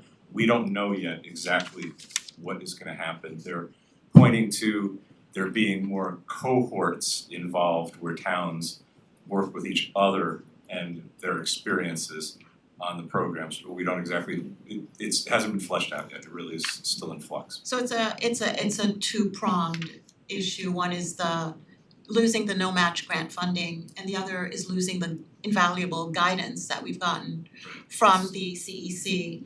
So we know what the budgeting problems will be, but we're not sure what the future holds with the kind of guidance that's been so helpful. Right. It's not that we won't get any, we just don't know. Right, if you look back at the CEC grants, we got $100,000 in 2019, part of which went to the Millwood Park lighting, the field lighting.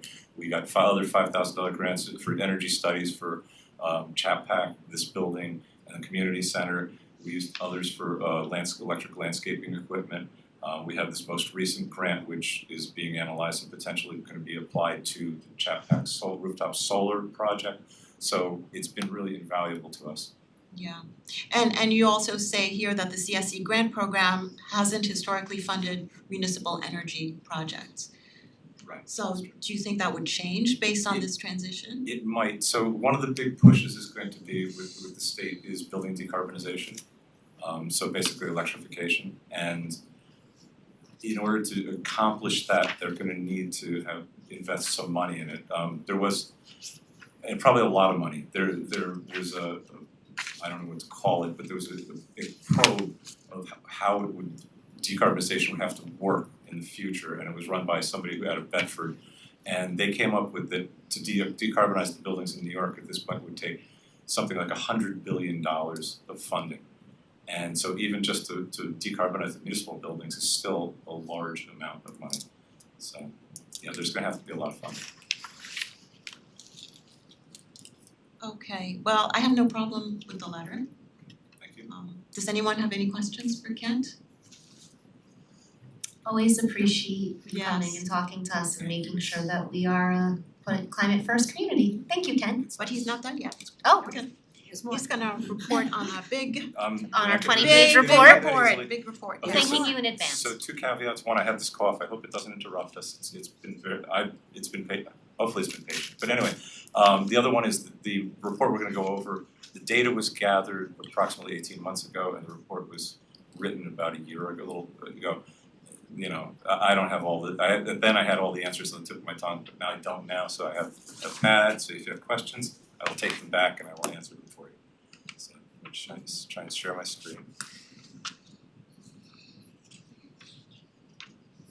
So this will go up on the screen. Open.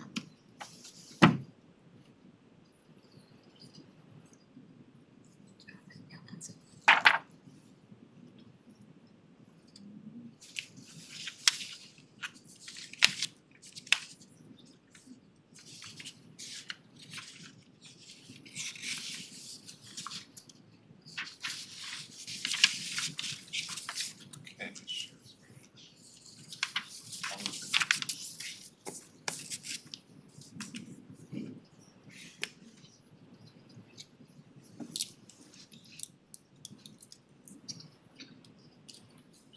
I'm not seeing the share screen. I can do it if you want. Do what, share my screen? I can share the report. Okay, I have things highlighted, so you can share the report, but Oh, it's either that or nothing. alright, Thank you, Lauren. You're welcome.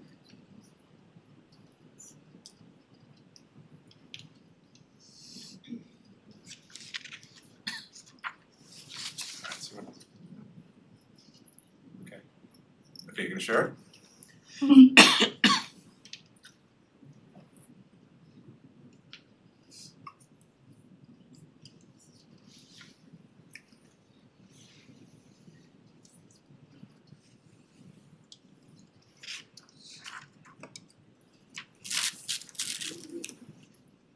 Okay, so here's the report, cover page. Skip, so you all get credit on the next page is town board, et cetera, and Jill, Thank everyone you. here, so so then we'll go through the table of contacts and so the project scope, this was a project, again, this was part of Hudson Valley Regional Council project and it was actually a cohort with various communities to go through their municipal greenhouse gas inventories and try and come up with where the most emissions are being created right now. So there's three phases of this, or we envision 3 phases. So the community or the governmental, if you go down to page, this is really hard, to page 5, please, Lauren. The project scope. Okay, so this is the first part, which is the government greenhouse gas operations. There's going to be a community greenhouse gas report, which has been drafted and is under review now. And hopefully there's going to be a climate action plan that will follow using the data from these reports. And that will be kind of a roadmap as to where the town needs to go to decarbonize. So if you want to go down a little bit, just contributors, just to give credit, Kellen Cantrell when he was here, Art Carey, and James McHugh from the Controller's Office, and Walter Kloss was great. He told us where all the tanks are buried, so to speak. You know, where all the fuel oil is, all the propane, everything. So he was Nothing really nefarious about that. he knows everything that goes on. Huh? He knows everything's going on. Okay, so if you want to go on to background, please, Lauren. Excuse me. So basically, we know that the emissions that are caused now and the climate change is caused by human. Basically, since the Industrial Revolution, we've been emitting these gases and causing an increase in temperature. So the town previously undertook the government operations greenhouse gas inventory in 2009, which was based on 2005 data. So that's serving as our base year at this point. And that mirrors the year that was adopted by most of the signatories to the Paris Accord.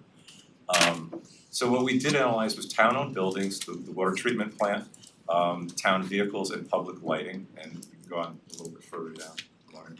And then electric, natural gas, fuel oil, diesel and gasoline usage, and everything is referenced in terms of metric tons of CO2 equivalent.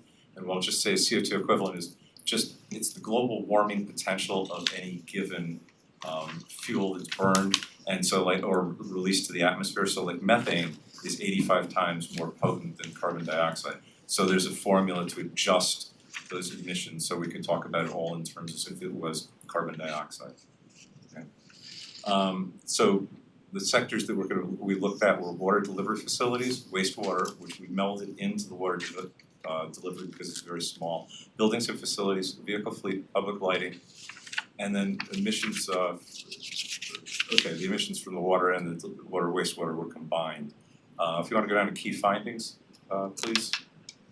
Okay, so the total for the town was 2,896 metric tons of CO2 equivalent. And you can see here, can you go down a little bit more so we can see the chart? Okay, you can see here the wastewater so that's basically the water treatment plant and a few pumps for wastewater, but it is over half of the town's greenhouse gases. Right? And so it's huge. And when you get down into the costs, you'll see also how it affects it. And then tied for 2 and 3 are the vehicle fleet and buildings. Public lighting coming in behind that. Okay. So excuse me, I just want to point out that right here, so what we did with the Millwood water treatment plant is since it's 72% the town of Newcastle and 28% Pleasantville, these numbers only reflect Newcastle's interest in the plant. Okay. So if you want to go down cost by sector, please. So again, the water treatment plant and wastewater amount to 57% of the spent cost for energy in the town. And you can see in the chart that it's 693,000. Buildings are next, vehicles after that, and public lighting beyond that. So energy usage by sector. So 75% of the electricity used in the town of Newcastle is used by basically the Millwood treatment plant and its satellite locations. So it's pump stations, etc. So it is the most, it creates the most greenhouse gas. It costs the most for the town. What is it for Pleasantville? Do you know? I mean, I assume it has to be the same. It would be, so this is 72%.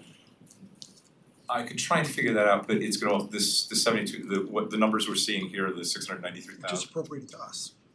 Right, so it includes our pumping stations, so I haven't broken out just the water treatment plant itself. So there's the water treatment plant and it has a generator, it has heating, also fuel oil for heating. Those things are all shared between Newcastle and Pleasantville. But in this number is also, the Bedford Road pumping station, all of those other ancillary locations. Okay, so, all right. So basically that's the big one. So if you go down to electricity by sector. So here's a nice pie chart of it. Millwood, the water treatment plant is 75%, and the other ones you can see here. Now, one of the things I tried to look at when we were doing this report was what is the effect of water treatment on other towns? The issue is that most other towns don't have filtration plants. There's very few. Bedford built one 20 years ago or something like that, and it amounts to about 25% of they included in their buildings number, and it's about 25% of their emissions for the buildings. But there's no way for us to compare whether we're being efficient or not, or compare it to any other municipality. Because all the river towns, everybody else that gets it from the aqueduct system, they don't filter. So there's no comparison there. All right. Excuse me. So one of the things to also keep in mind here is that these emissions, ICLEI is an international organization and they set the standards for how the emissions are dealt with. So they have what are called Scope 1, which is direct emissions from fuel oil, natural gas, all of those types of things. Scope 2, which is basically indirect, which is electricity. And Scope 3, which is other services, so purchased items and solid waste, things like that, which we did not use Scope 3 in this report. We didn't report on it. It wasn't required as part of this. But one other thing I'm gonna say is that the way ICLEI requires that you report is that you have to report based on energy generation in your sector. Okay, so even if the town or whoever it is buys or contracts for clean energy for somewhere else, you're not actually getting that energy delivered to you. Those electrons, where they're probably being used somewhere near where they were generated, they're not being delivered to you. And in order to not double count any of the numbers, it's basically considered where the origin of the energy is as to what the greenhouse gas emissions are. So that clean energy that's produced upstate, hydro or whatever, makes that grid really clean, or that area really clean. There's three, EPA has what they call E-grid numbers, and these grids are in New York, there's upstate New York, there's Westchester in New York City, which we're in, and there's Long Island. And so the cleanest one is upstate because they have so much hydro and that they're really clean. Long Island is very dirty. So upstate is everything outside of Westchester? Yeah, is that really, it's upstate. Some people Wow, include, not really. yeah, Westchester's upstate, but we know it's not. So, okay, It's basically the whole state. right, almost. So we chose 2021 as the year to analyze because we were starting to normalize after COVID, and so the numbers may have not been completely normal, they were pretty close. So it was the first year that we had really complete data for. So if you want to go down to that table A, please, Lauren. So just to see, there were thousands of data points that we analyzed in this, and this is some of what was there. So we have 22 NYPA accounts that they supplied the energy for, we have 13 Con Ed. Chapac at that point was not being directly billed to us, so it was through, I don't know who billed, I don't know, Toll Brothers, whoever it was. Yeah. So we got that money from, that data from an energy report. And then there's other Con Ed accounts for natural gas and fuel oils, et cetera, so that's where all these came from. So there was a tool that was used that Hudson Valley Regional Council obtained from someone upstate who does this thing, and we put all the numbers into that, and it kind of massaged them, and it's basically a glorified spreadsheet, but it spit out what all the greenhouse gas emissions were. And so the categories are buildings and facilities, water and wastewater, public lighting and vehicle fleet. Now emissions factors, this is just, go down to emissions factors please, Lauren. But, so, one of the goals there was a 2011 climate action plan and it was based on the previous greenhouse gas inventory report, and there was a reduction of 20% was what was deemed to be required or wanted by 2015. What happened in 2020 is that the grid got much dirtier because of the closing of Indian Point. Okay, and just between 2019 and 2022, it got 47% dirtier. So a lot of the progress that we were making was reversed because of that, and then it actually went up to 59% by 2022. It was 47 by 2023 or 2021. I'm sorry. So we took a hit there, and so they had to bring 3 other fossil fuel plants online for that. So the results are, we saw this before in the summary that it's really the water treatment plant that is the biggest, and you could, the thought is we should possibly doing a study on the water treatment plant. You have to separate the HVAC and lighting and those from the mechanicals, and I have no idea about how the mechanicals work or their efficiency or anything like that. Let's go on. So that's the biggest one. The vehicle fleet was next, and we did see some reductions in the vehicle fleet. You can look at the pie charts. It's not really. It's DPW is the biggest, followed by the police department. In buildings and facilities, Chapac is up there as far as greenhouse gas emissions within the rec department area. And then there is a pie chart. If you go down to Lauren, page 16, the pie chart by administration facility. Yeah, keep going. Okay, so here I'll show you by building how much. And we excluded the the water treatment plant because we cannot differentiate between what goes into lighting versus what goes into the mechanicals. So there's no way to differentiate that, so that's why it's not in here. We can't take the building shell itself separately. So now public lighting, in 2017 there was a project to replace all of the streetlights with LED streetlights, which we saw a dramatic decrease in the amount of energy consumed. For some reason it went back up again. But one of the things that's in public lighting also is it's like Bank of America, there's two compactors back there behind Village Market, Allen Place, there's a compactor there. So it's not all just exclusively lighting, there are other things that are lumped in with that. We really can't get any better on that if we're at sort of peak technology now, if we replaced all our lights. Or not all, but overwhelming amount of them. We did see that drop, and supposedly, if you replace incandescents or sodium lights with LEDs, generally you get an 80 to 90% reduction in energy consumption. So fuel oil, the Millwood Water Treatment Plant for heating is the largest consumer, and then gasoline and diesel is it's not as large. And natural gas, there's 3 town-owned buildings that use natural gas. This one, the community center, and it's actually not a building. It's a facility of the water treatment system, water distribution system, I should say. So here's emissions by energy source. So electricity is the biggest by far, but that's to be expected. Fuel oil and gasoline, diesel, and natural gas all contribute, but not dramatically. So here's the cost by source. Is propane zero because it's not used or just it's so small? It's so small.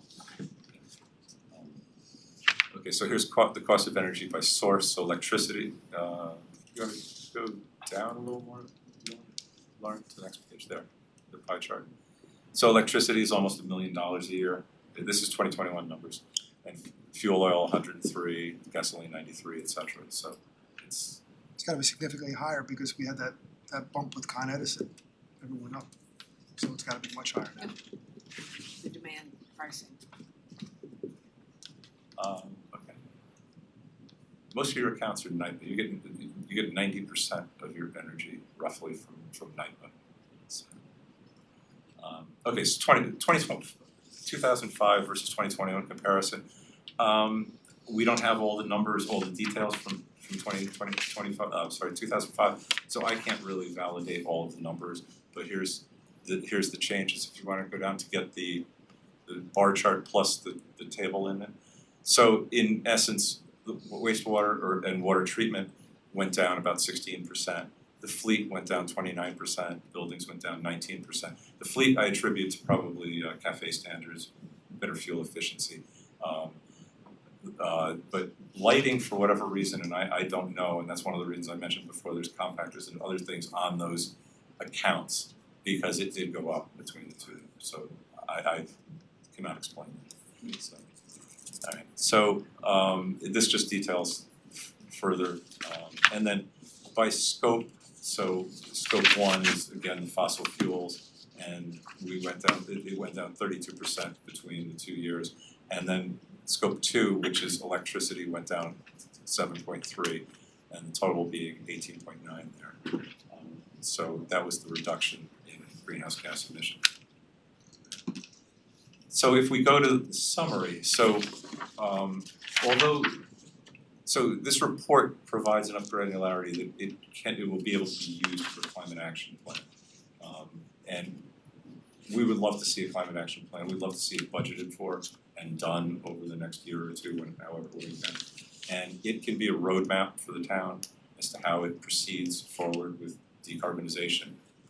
And it can also incorporate some of the CLCPA. They did a scoping document in December 2022, which outlines when different vehicles have to be electrified or, you know, buildings the grid has to be decarbonized, et cetera. So it can follow that.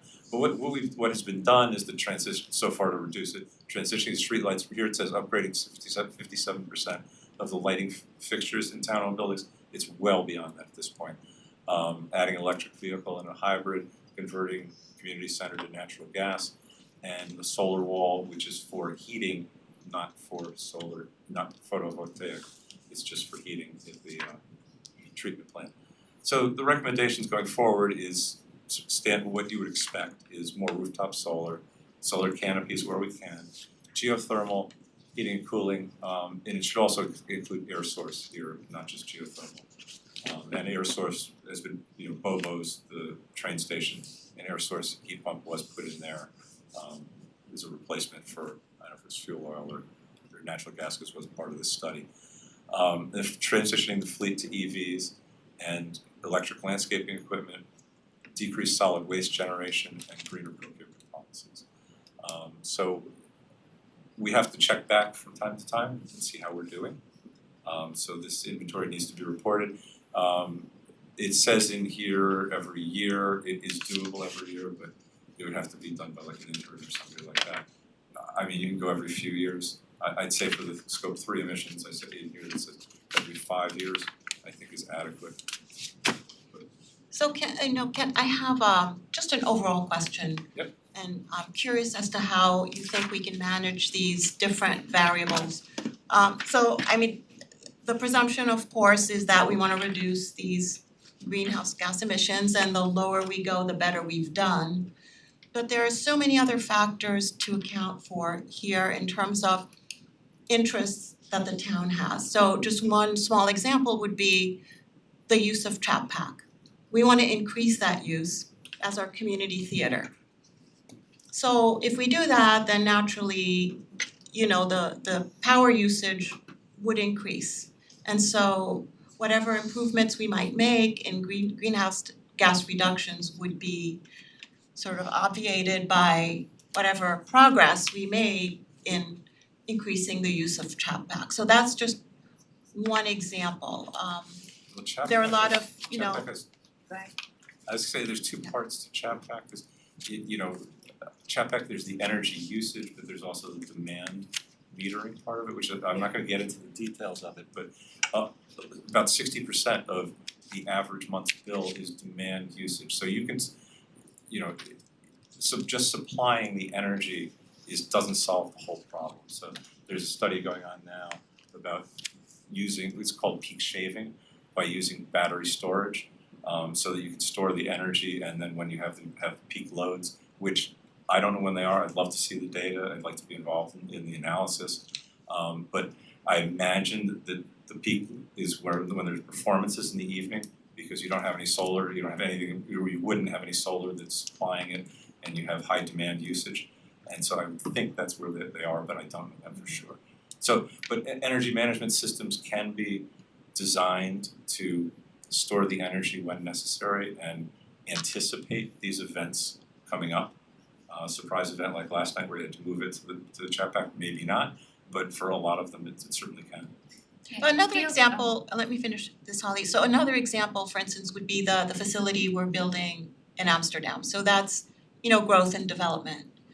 And so we would have instances like that, and what I'm wondering is how we make a comparison from one year to the other based on growth factor and growth in the community and further development of the community. For instance, if we build a bigger town hall with a wonderful community center and all of these amenities, of course that's gonna increase greenhouse gas emissions, but it doesn't mean that we're doing worse in the efforts that we're making. So is there a way to calculate for these variables so that we have more of an apples to apples comparison? Because if we go down the line 5 years from now, 10 years from now, I'm afraid that, the comparison might not be really accurate. Right, so you would have to consider the delta between what this building, if you did a new town hall, between what this building was using and the greenhouse gases that were generated from it, and the new one, and create a baseline based on that. so that you can look going forward to see how that building is performing. Now, hopefully, a new town hall would consume potentially less energy than this town hall does. Potentially, right. Because we want everything to be much more efficient. Hopefully there's solar and green roof and, you know, all of those kinds of things that would mitigate the energy consumption. So it may be actually be less. So in these reports though also, Chapac came between the 2005 and 2021 greenhouse gas inventories, we acquired Chapac or made a deal for Chapac. So those numbers got added into here, so they also diluted the effectiveness of our greenhouse gas reductions. Right, so I'm just saying in assessing our progress, we have to take many factors into account. Absolutely. Okay, Holly? So I just wanted to remark on Chapac.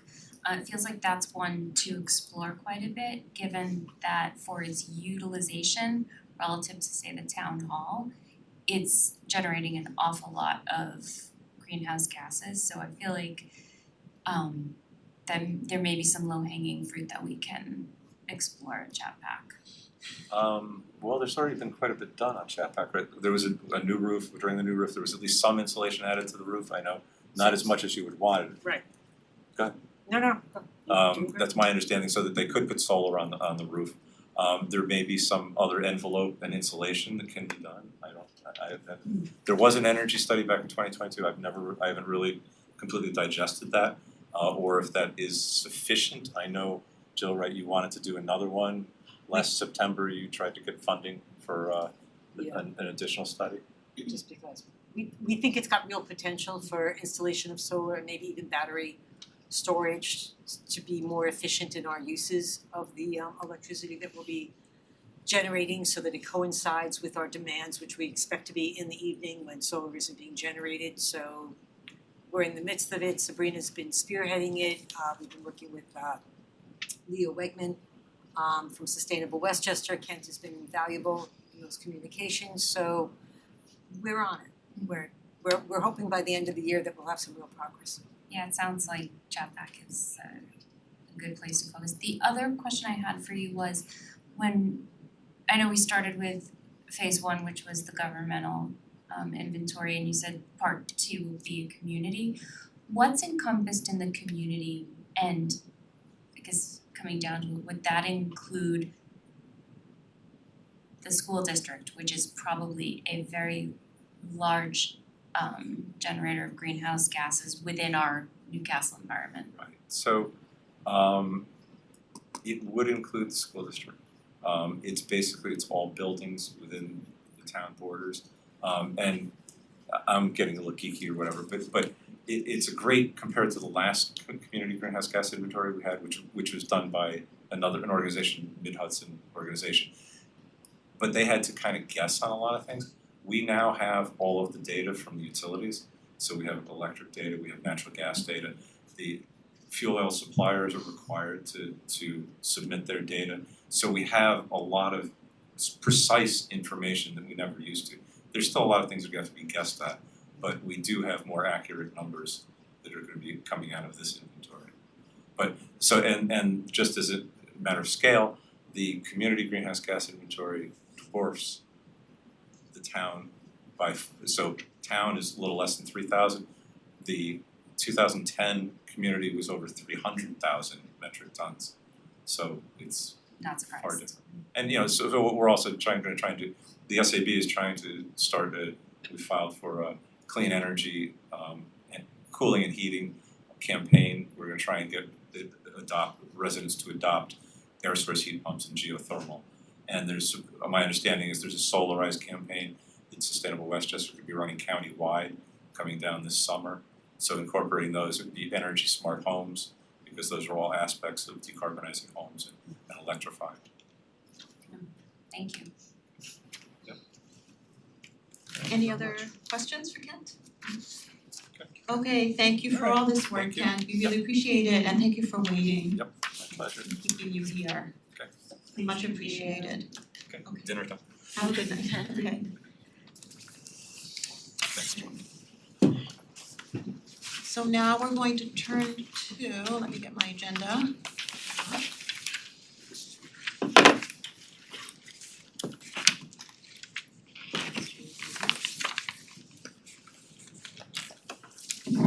Okay, just some just have a few, well, I have one announcement that I don't really want to make, but I just want to let people know that there was some unfortunate damage done to the Casey Taub Field at Upper Getney. Someone decided to drive all over that field and they ruined it. And it's a field that our students use. It's a memorial for Casey Taub. It's really sad. And I just wanna let the community know. Because when these things happen, maybe you feel it, whoever did it, it's remote, nobody will know, and it's kind of funny. It's really sad for everyone. It hurts our students because they can't use the field. Certainly it costs the town money. But the fact that it was also the memorial field makes it really sad. So I'm sorry to report this to the town. We don't usually report things like this at a town board meeting, but I felt it was really important enough to note this and let people know. And if you happen to know who did it, I'm not asking necessarily to point fingers, but I think that people need to have a realization of the fact that their actions really hurt others. And that's really the bottom line. Just the knowledge that you have hurt other people, I think is punishment enough. We'd like to know who did it, to have a conversation, but really, I mean, there's a financial component to this, but this is not just some victimless thing. So anyhow, that's all I have to say about it. Jill, is there anything more that you know about what was done to the field? No, just obviously tire tracks that, destroyed the turf. So we're hoping that Ike's guys will be able to the parks crews will be able to go out there and restore it in time so that it doesn't delay any of the kids being able to, start their soccer. But it's just disappointing. Do you know to what extent the tire tracks, are they all over the field or just, we're not sure yet? Ugh. Okay. All right, enough said. Okay, we will move on. I just wanna report that yesterday we had an incredibly meaningful and memorable Yom HaShoah ceremony for our 5th annual Holocaust Remembrance Ceremony at Chapac. It was meant to be, speaking of use of facilities, it was meant to be at the Holocaust Memorial, but because of impending rain, we very quickly switched to Chapac and it was a full house. It was so heartwarming, and I wanna thank the Holocaust and Human Rights Committee, their co-chairs Stacy Science and Ali Rosenberg, and the Enough Club at the high school, and now there's an Enough Club Junior at Seven Bridges Middle School, and the Enough Club High School co-chairs, Ben Prober and Elliot Science. And I don't know that the middle school has co-chairs, but I thank their advisors, and they did a fantastic job. I also want to thank State Senator Pete Harcum for attending, as well as Assemblyman Chris Burdick, County Executive George Latimer, Deputy County Executive Ken Jenkins. We had a representative, Darlene Brienza, from Congressman Mike Lawler's office. We had former Congressman Mondaire Jones in attendance.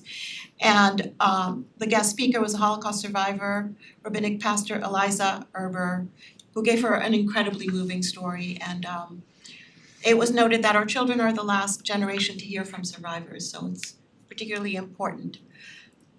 So it was an incredibly moving ceremony, and I wanna thank all, and of course I wanted to thank Jill and the town staff and Ike and the rec department for, organizing all of the logistics. Also, prior to that, on the weekend, I wanna announce that there was a Millwood Fire Station annual inspection. It was, I attended along with Holly. She was there, Senator Pete Harcum and Assemblyman Chris Burdick were also there, just to show you how much they get around. And they have other districts represented, but they were there too. And this was Millwood Fire Station, and they did an incredible job. Their equipment was in tip-top shape. it's so impressive. I mean, you could eat off the trucks. That's how clean, off the floor of the firehouse. That's how clean it was. So I wanna thank the chief Jorge Rodriguez and assistant chiefs Greg Santone and Robert McCarthy. And also there were so many neighboring departments there. There was Ossining, Mount Kisco, Yorktown, Sleepy Hollow, Croton. I don't know if I'm forgetting, Holly, do you remember? There were fire Bedford and Chappaqua. from all over, of course, Chappaqua, yeah. So far they've responded to 107 incidents and there are over 300 a year. So anyway, they do a fantastic job. It was a fantastic event. And the last thing I wanna let people know is coming up about a month from now is an event that's called Into the Light, which is going to be on June 9th, and we'll start advertising for it. It's a walk for mental wellness. That is something that was started by this organization Into the Light, and Pleasantville has been doing it for a long time. I wanna thank Akiko Roy of our community for putting this together. It's a walk, it's in partnership with Break the Hold. It's to reduce the stigma associated with mental wellness and to promote education on suicide prevention. It's going to take place, it's a walk, literally nighttime walk into the light. It starts at 6:30 a.m. on June 9th to 6 a.m. It will begin at Bell, and there'll be a walking map, and it will end at the gazebo. And it's a very moving time, and people walk in the darkness and into when the sunrise is coming up. And it's a supportive event, and I understand that it's been very successful in Pleasantville, very meaningful. So we thank Akiko Roy for putting this into action, and we'll do it in conjunction with the town and with Newcastle United for Youth.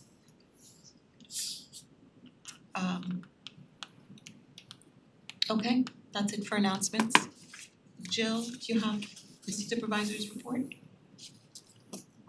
I just want to take this opportunity to remind everyone, today's the last day to pay your town, county, and special district taxes. You can still go online at mynewcastle.org, again, mynewcastle.org, and initiate an ACH transfer to pay your taxes. They will be on time up until midnight tonight. If you try to pay using an electronic bank check, they will not get to us on time. So please, if you have not paid your taxes and you'd like to pay, please initiate an ACH transfer tonight through our website. Thank you.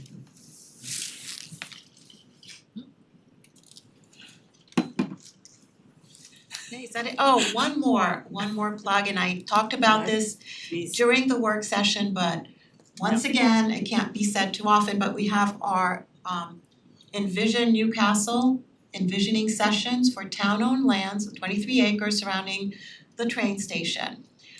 It's for what you envision for these 23 acres in terms of what you'd like to see, what you need, what amenities you think your community should have. And one of the things we discussed was a new town hall with a community center that could accommodate facilities for all of the programs that we would like to see, and that's just one example of what can happen. So there'll be a walking tour on Saturday, May 4th, starting at 10. Do I have the time right? I don't have it written down, going by memory, and I shouldn't do that. That sounds right.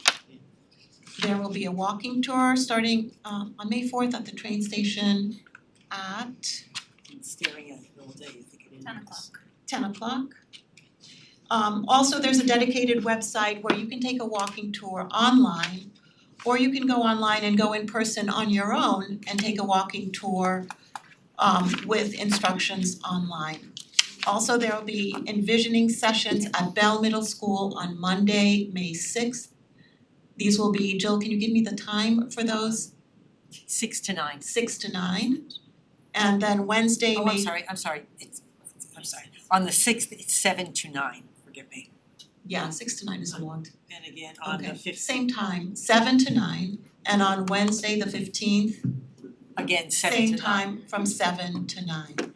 So it's important that everyone participate, and we hope to see you all there. And there will be opportunities to participate on the website as well. Okay. Just two things I wanted to mention is Our Memorial Day Parade is coming again this year on May 27th, 10:30 at Victory Corners, steps off at Ridgewood Terrace at 11 o'clock. Our dignitaries have been notified, our community groups have received mailings. It'll be, details about it will be in the e-newsletter, and we're very excited for another terrific event this year. Great, thank you, Jill. Okay, that takes us to public comment. If you have a public comment, please come up and state your name and your address. And we will be taking public comment for residents who are present and then people online. So please come up to the microphone. Well, anyone can speak at public comment. Hi, my name is Jacqueline Panzone, my address is 42 Hardscrabble Hill Road, Chappaqua, New York. So I'm just concerned about what's being said about the recreation department. I've been a resident here for 10 years. We have several neighbors, friends that have been part of our community for anywhere from 20 to 35 years, and up until this February, there was never a delay as far as people that lived in the town of Mount Pleasant are a part of Chappaqua School District. And I can say that we were all closed out of the spring registration, even though there was the town rehearsal, it happened a day late. But looking at the statistics, it's about 9% of the kids are in the town of Mount Pleasant that are in the Chappaqua School District. So I understand that there is difficulty with the amount of kids that want to be enrolled in these programs. But we're talking about a very small number of students. And we're talking about excluding them from being with their friends. And that's what's concerning to me. The other thing I just wanted to bring up as well is looking at the town of Mount Pleasant. Yes, we have the opportunity to enroll in their programs. What I saw today when researching the various communities that are part of Chappaqua School District and those in the surrounding areas, nobody has a delay in their registration. Everybody has the opportunity as a non-resident, as part of that central school district, to pay an additional fee, but register on time. And that's what I'm looking for to be considered when we're talking about our students. My daughter Riley did the rec program in the fall. She loved doing the Gaga program. It was wonderful. So those were the couple of the questions that I had for the board. Okay, thank you.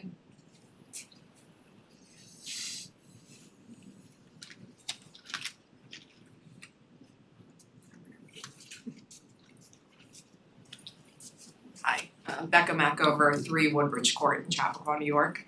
So I'm actually the incoming vice chair of the PTA for the Roaring Brook Elementary School, and the following year will be the head of the PTA. I have 3 children in the district, and I happen to live 0.3 miles over the Newcastle border in Hardscrabble Lake. And I stand here disappointed and dismayed that we are again dealing with an ill-thought-out policy of division and disunity in a place where I thought my neighbors and I were welcome. Back in February, Supervisor Tipp made it clear that all fair options would be considered for making sure that CCSD tax-paying families were given a fair opportunity to enroll in Newcastle programs, and that these changes would be discussed and well communicated before they were enacted. Clearly, these were falsehoods. This policy is unchanged from the one that drew so much rightful ire and ridicule back in February. It appears that no attempt was made to consider an alternative policy. Building off what my colleague just said, charging non-residents a higher fee so that you could hire more staff so everyone could participate, not just anointed few, a lot of us would be aligned with that. I know I would be personally. The board simply went back to what was easy rather than what was right, and this policy divides our town, separates friends, and makes an entire community of Chappaqua school children feel excluded. So if this policy is enacted, I will ensure that Roaring Brook does not allow any of its facilities to be used by Chappaqua recreation programs, as our tax dollars should not be funding programs where populations of children are treated as literal second-class citizens from their classmates. I will work with my counterparts at other schools to make sure that they do the same, including the bus company. There's no reason why Hardscrabble Lake residents can't take our business and spending dollars to stores in Mount Pleasant. When we move our business, we will be sure to tell the Chappaqua business owners why we've done this and who's responsible. So when I volunteer my time at my children's school and when I'm the president of the PTA, I will not treat any child differently or advantage any child just because they don't live in my community. One would think that this is a basic concept which our children easily understand, but apparently is too much to be asked for from this board. Thank you. Well, I must say, as a former president of the PTA myself, I never would have thought of using my title in that particular way. Okay. Thank you. Good evening, my name is Jennifer Butler, my address is 19 Pebblebrook Way, Chappaqua, New York. My family has lived at our Chappaqua PO address for the last 9 years. I have 2 children in the Chappaqua Central School District, where I've logged thousands of volunteer hours, including most recently as the PTA chair of Roaring Brook. I also work at a local fitness studio on Greeley Avenue. My husband Michael serves as first lieutenant of the Chappaqua Volunteer Ambulance Corps, where he logs a minimum 24 hours of service every single week, including all throughout the COVID pandemic. We may live in Mount Pleasant, but my family is heavily involved and invested in Chappaqua, loyally supporting both the town and the school district. Therefore, I am disappointed and honestly gobsmacked, and I love that word and I hate having to use it here, at how thoughtlessly this situation is being handled. There has been a lack of transparency and utterly abysmal communication, from the rude and misguided Rec and Parks announcement in February that non-residents are not, quote, true, end quote, residents, to the repeat inclusion of the 2-week delay clause in last week's newsletter flyer, to tonight's work session, which culminated in one of the meeting attendees asking at the conclusion of the meeting whether a decision had actually been made. My understanding is that the decision from tonight's work session, and please correct me if this is not correct, is that for non-residents, those of us who call Chappaqua home but do not pay property taxes to Newcastle will now have a 2-day delay in our ability to register for programs, whereas residents, including those who rent homes in Chappaqua and pay no property taxes to Newcastle, can all register right away. So this year on the Go Camp, the camp for middle schoolers, sold out in a matter of minutes. So a 2-day delay is honestly an insult. By adopting this policy, you are ostracizing a small group of Chappaqua School District students, less than 9% of the total number of students in the entire district, and effectively making it impossible for them to partake in Newcastle's most popular programming. This is not a solution, it is segregation, and I simply do not understand how this is acceptable to you as representatives of a town that prides itself on inclusion. I urge the town board and the Rec and Parks Department to come up with a true compromise, such as a non-resident registration fee, as has been mentioned by the previous speakers, while giving all Chappaqua Central School District students an equal opportunity to access programming. Thank you. I would just like to make one comment. People who rent should not be treated any different, and they pay their rent, which covers presumably taxes. So I don't think that would be a fair comparison. I mean, people who rent are still paying those expenses here in the community.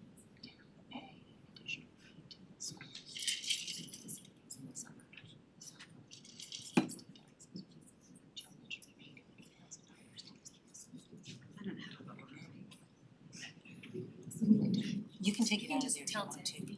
Yeah, just. My name is Erica Weiss, 39 Hardscrabble Hill Road in Chappaqua, New York. I echo what everybody has already said, and as you can tell, we are very heated. This is not about anything other than community, and we appreciate, the Parks and Recs people who were involved earlier left, and that's unfortunate that they're not here to listen to what our thoughts are and what we have to say. We appreciate the fact that they do not have the capacity for all of this. We are not suggesting that it is an easy fix to start bringing in staff. We're not saying, please give our kids all of these spots. Make room for these 228, I believe that's the number, Mount Pleasant Chappaqua students in town camp. We're saying give us an equal shot to go to these programs and to have the experiences that their friends are having. It's about the community and it's about being part of something. As Jen's indicated, as Becca's indicated, we're all donating our time and our energy to the PTA, to CVAC, to shopping in our towns, to visiting our restaurants, to spending our weekends at the farmer's market. This is where we live. I appreciate that there are services in Mount Pleasant. I don't know them. I don't spend my time there. I'm sure they're lovely. My kids don't go to school with them. They wanna go here. So we're heated. And I don't think that Becca, using her position as PTA president to do something that is right, should be disparaged in any way, certainly not in a situation like this. And I just want you to give our children the opportunity to spend time with their friends after school. 2 days, the 2-day wait, it's a shutout. So I appreciate that you're trying to do something better than the 2-week, but it's effectively the same thing. As everybody has said, and as I think we can speak for many people, if there needs to be an additional charge for the use of for the registration because we don't pay taxes to Newcastle, I think we're okay with that.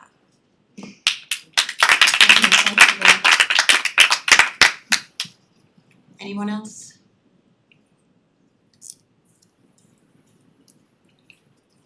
Hi, my name is Christina Riplo and I live at 69 Leroy Road in Chappaqua. I second everything that the prior speakers have so eloquently expressed. One additional point maybe is that I don't think we're hurting just the children of non-residents in quotes. Resident children whose best friend or group of friends they want to do an activity with, they will not have that ability now. So it's not just from our non-resident kids' perspective, we're also harming the resident kids. If you guys are focused on just that population of children, which again, I echo my fellow speakers, that is, unfortunate.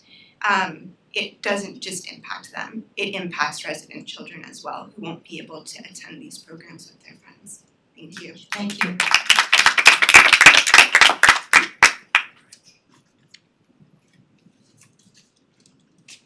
Hi, Karim Armash, 38 Hardscrabble Hill Road. 2 days, 2 weeks, 2 years, it really doesn't matter. I mean, I think that if you delay registration to these programs by 2 minutes, then it's too late. I think the only solution probably is let us pay more, but allow us equal access to these programs. I mean, you want to create inclusion, not exclusion, and by doing this, what you're doing right now, or that you propose to do, is going to create exclusion, and that's just not right. That's it. Thank you. Thank you.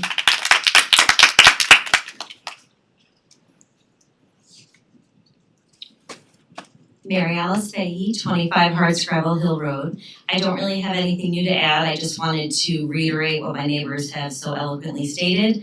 I will share that when the news came out shockingly in February, my daughter was crying that night. Wait, I'm not a part of Chappaqua. I can't go on the ski trip. She's a 5th grader, very much looking forward to the ski trip, which closed out at 10:00 on the dot. I got in for my son the past 2 years, and my dear friend, who is a true Chappaqua resident, was closed out by 10:01. That's how fast. So 2 days will do nothing for some of the larger programs as we've already established. We support local businesses willingly. We want to see the town thrive. And it's really hurtful to see how they are excluding our children when we are more than happy to pay more to get in at the same time as we always have. I do want to add that it's been very concerning, the lack of communication, and that even the town officials seem so confused. When it first came out in February, some people said, well, this is the way it always is. So I sent the screenshot of when the town program opened and my 10:01 registration. And I could go back through the records for the 8 years that my family has owned a house here to show the same. And even just as recently as yesterday actually, Vicki, you finally got back to my email from February. I appreciate that.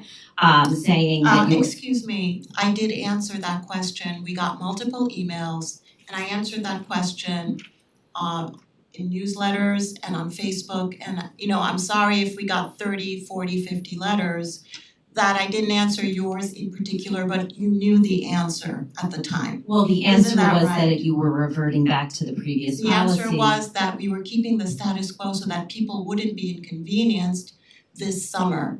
We felt it was unfair to change the rules that we had, perhaps inadvertently established. I heard it was back to I know how you feel, but I just wanna say that I promised to keep the status quo for this summer, which I did, And I also wanna point out that you did have the answer. So I don't want you to make it sound that I didn't answer you since February. Well, I didn't get a That reply is to the not- email I You sent didn't you get a directly. personal reply I don't go on directly, Facebook for information. but we did answer in the town newsletter and in a lot of places. Right. So you knew what the answer was.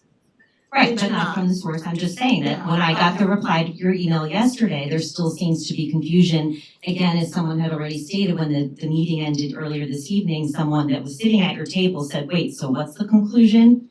And that's how we felt. She was confirming something. Okay, I just wish there was better communication. I don't go to Facebook for any information. I did go on this week, just to the Chappaqua Moms to see what was going on in terms of this issue. But it was concerning that different people in the town. It was in all the town newsletters, but you may not get them because you're not a resident. Noted. I just realized that. She can, Yeah, anyone can sign up. I communicated all of this and you can sign up for our newsletters. Sure. Great, thank you. I do believe I get You're them, welcome, but- I mean, this is a serious suggestion to you. It's not a joke. I do get your If- emails. I do get the town updates, if that's what you're suggesting, but there was no, formal retraction that I'm aware of the true resident comment. There was nothing to retract. Okay. So I mean, there's nothing to I'm not retract. I'm not sure what comment you're talking about to retract. Just about the whole confusion. I apologize that I keep looking back. Am I speaking? Can anyone help me out here? I don't know. There was at first we were told that only true residents could register on time, that's the way it always was. I don't know what the term true residents, I don't know where that came from, but. Wasn't that one of the Parks and Rec? Okay, that was Parks and Rec. Okay, all right, okay. Because my children like to believe that they are true residents, and as I shared, my daughter was crying the night that she felt like she wasn't. Thank you for your consideration. Thank you.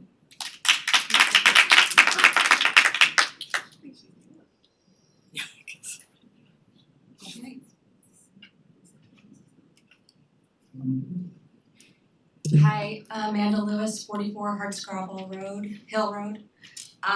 Unlike some of my neighbors, I haven't lived here for a long time. I moved here last week. And one of the things that drew me about Chappaqua was that I heard it was such a close-knit community, so inclusive, really great schools. I have 2 kids who started Roaring Brook last week. They were welcomed with open arms, and it's been great so far. But I'm really disappointed by what I'm hearing today. Before I moved here, I posted on the moms group and I said, I have 2 little kids, they're moving mid-year, how can I help integrate them into the community? And I was flooded with responses and links to Newcastle softball, lacrosse, town camp, soccer, and I clicked on the link. I tried to sign up for camp, I didn't get in, but I signed up for softball. They started last week. They've made friends. It's been great. And now I'm really concerned that I already feel like in a town divided. One of my kids came home and said, Mom, we don't live in Chappaqua. And I was like, what are you talking about? My only guess is that she's heard what's going on. We model the values for our kids that we want them to have. And it's a value to me to be inclusive, to not discriminate, to not talk about our children as taxpayers, but to include them as children who we want them to build the skills of teamwork and stick-to-itiveness and all the things that teams teach our kids. And I've heard in the working session that this is a capacity issue. And that sounds legitimate, but I would challenge you that this solution does not solve the capacity issue. You still have kids that want to be a part of something that can't. You're just picking and choosing which kids are winners and which are losers. And you seem like a group of smart, creative people, and it's not clear to me that we've done as a community everything we can do to problem solve and to think creatively and how to address this capacity issue so that we aren't hurting any kids. Thank you.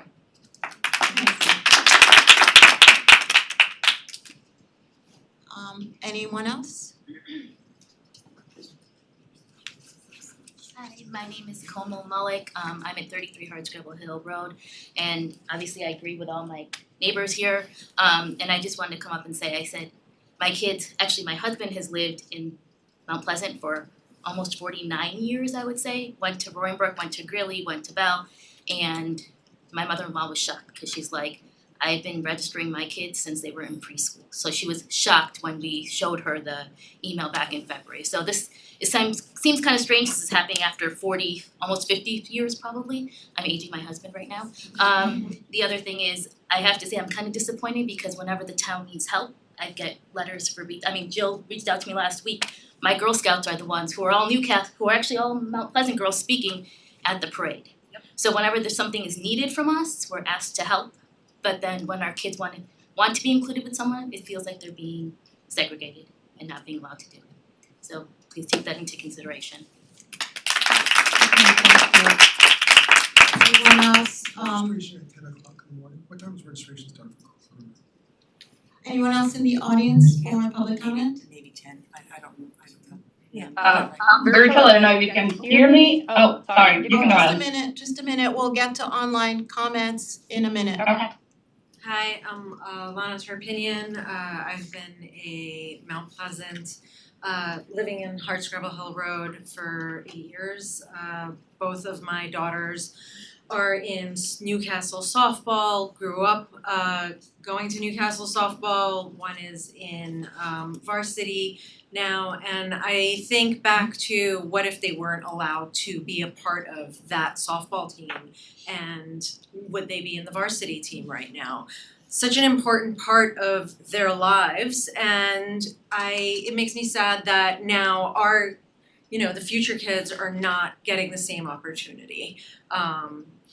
With timing, obviously, that's what's happening. And what else did I want to say? And it's the parents. The parents are the coaches in these teams, and there's a lot of Mount Pleasant parents that are in these teams. My husband was a basketball coach. We've got softball coaches that are in Mount Pleasant, and it just seems, like we're contributing in every way possible, and we are willing to pay a little bit more for to be a part of, the Newcastle. All right, thanks. Thank you.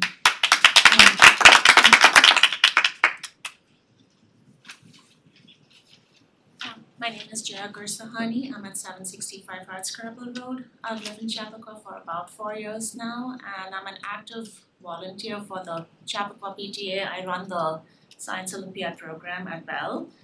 And I agree with all my neighbors and in that we are willing to pay an extra fee if it means that our kids can get the same opportunities as the true residents. Thank you.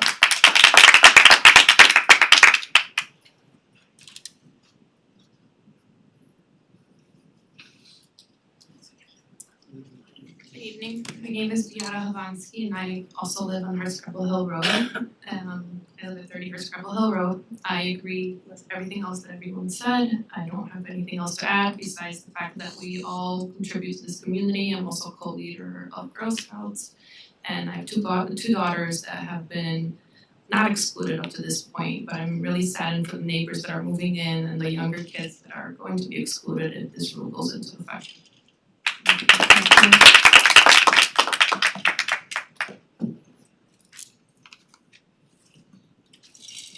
Hello, Meredith Beckerman, 700 Hardscrabble Road. I don't have much to add. I think everyone said everything, but I would just like to say that I grew up here and then I moved back. I grew up in Millwood and I ended up on the Mount Pleasant side. This was not a thing when I was growing up. No one was excluded. I had friends who lived in Mount Pleasant. I had friends who lived in Millwood, and it wasn't something that was an issue. I think, as everyone has said, we are willing to pay more, but I think we just want our kids part of the community as they should be and as they always were. And I've been here a long time. Anyone else in the audience? Okay.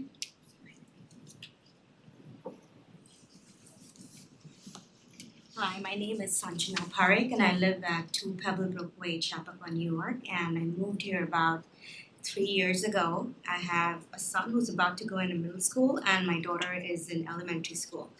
I agree with all my neighbors here and I urge you and request you to please increase the fee for us and so we can all register and they can all be at the camp and they can all be with their friends. It's a humble request to you guys, please. Anyone else in the audience?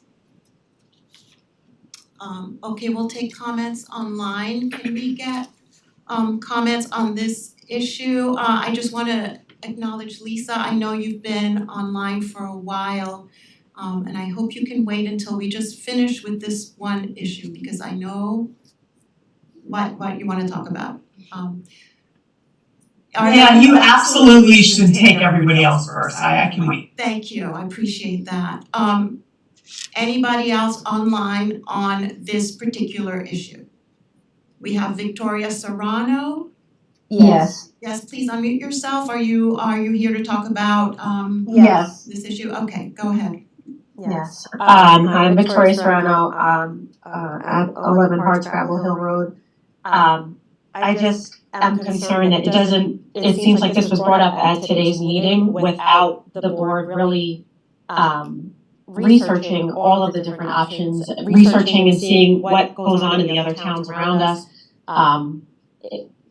You guys didn't really know how it goes in the other towns. You didn't know that there is no delay, that they just pay the extra fee. And it doesn't seem like all options were truly vetted, especially this option that I think I would venture to say all of us are open to paying the additional non-resident fee, as is the case in other towns. And I just don't think it's fair to make a decision on this without fully vetting all of the options available and hearing what everybody has to say first. Okay. Oh, sorry, didn't mean to cut you off. Okay, thank you. We have Yvonne Herrera. Yes, hi, I'm on 24 Pebblebrook Way. The first thing I'll say is thank you for looking into the last minute summer announcement. I was a big proponent of making sure that was postponed to make sure people had time to plan for their summer. So I appreciate that was reversed and I guess that's the reason we're here. The one thing I'll say that worries me the most, and I appreciate how hard it is to fix this, to be honest. But the thing is, it looks like we're not getting to the root cause of the problem. And to state, I guess, the obvious, it's a demand and supply problem. We have more people have moved into the Chappaqua, Mount Pleasant area, more people have moved into the Chappaqua School District. So this is an ongoing problem, a good problem. We love a thriving community and many of us moved here in the last couple of years. But it looks like what we're fixing right now, it's a little bit of a band-aid. And I don't mean to be critical, I know this is not easy again to fix. But putting in a band-aid that will just give room for a few more of Chappaqua residents, what will happen in my point of view is right now we have a set of parents who are upset because their kids can't get into camp. Part of it is because there are other kids in there, right? If we put on this band-aid of not allowing Mount Pleasant residents to be part of it, what we will still have a lot of Chappaqua kids out of camp. And we will also have created a second problem, which is this resentment from everybody that has moved here thinking they had access to the same community services. So I would urge you to really think about this in more of a medium and longer term, because even if we do it this year, next year more people might move into Chappaqua and the next. So it is not gonna slow down. There's new generations of people coming in. I sit in my neighborhood, older people are moving out, new kids come in. I think it's true about that a true generational shift is coming here. So I would say like the previous speaker, take a little bit more time understanding all the options versus making a quick decision tonight, because it is a band-aid. It might feel it's the right thing because you represent your taxpayers, but it will only feel left everybody feeling even worse than before this problem was initiated. So that's my 2 cents on the situation, and thank you for the time. Okay, thank you. Now I don't see anyone else on this. Irina, oh, I'm sorry, yeah, new person came in, Irina Lovrick? Yeah, hi. Can everyone hear me? Yes. Okay, great. I also live on Hardscrabble Hill Road, so I second everything I've heard. I just want to go on record, say that I completely agree with everyone, that I feel this is extremely unfair.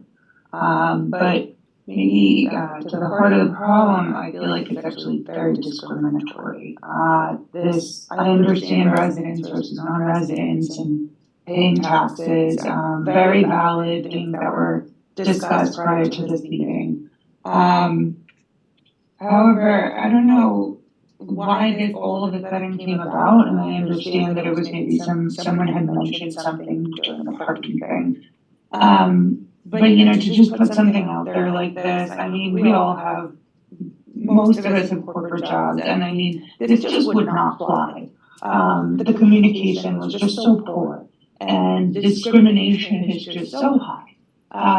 And we moved here thinking that yes, we would get access to this, these kinds of things. So it's really disappointing to see the kind of leadership you guys are having right now. That's it. Thank you.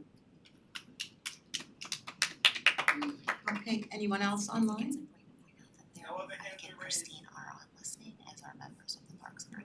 Okay, so well, okay, Ally Kemtop just told me that members of Parks and Recs are listening and they're online. I think there's no one else for public comment on this issue. What I will say ultimately is that my preference would be that everyone can participate.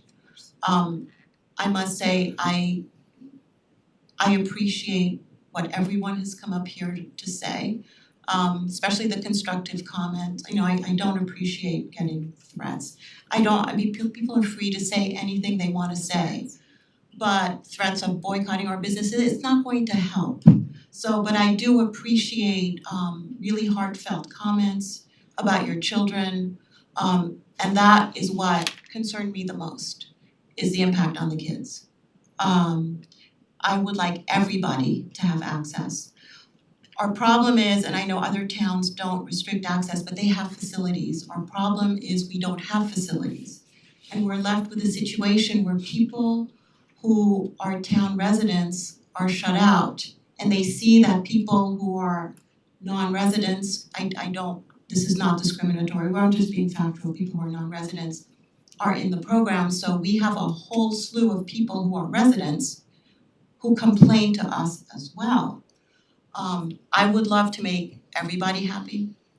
I want the kids to be happy. I want our facilities to be expanded so that we don't have this problem at all. But seeing that, and what I did promise was to maintain the status quo so that people weren't caught in a lurch for summer camp this year. I tasked the rec department to see how we could increase our capacity. If anyone wants to think we weren't thoughtful, it took all this time, and they've come back to us and told them that this is a very difficult thing to do, and that they're not able to do it for this year. We are short-staffed. So that is the situation, and that's what we're looking at. So I understand, there's no discrimination. We have town residents who are residents, and you're residents of other towns. That doesn't mean that we don't consider you part of this community. But not all the kids are going to have access to our camps. And so some kids will be left out and some kids will be in. And we have a responsibility to our residents as well, as our desire to create a sense of community. So that's what we're looking at and balancing out. I grew up in a country that actually had this kind of segregation. I think that's what I'm seeing. There is segregation is a serious matter. I say that as a minority. I don't think that you should use that term lightly.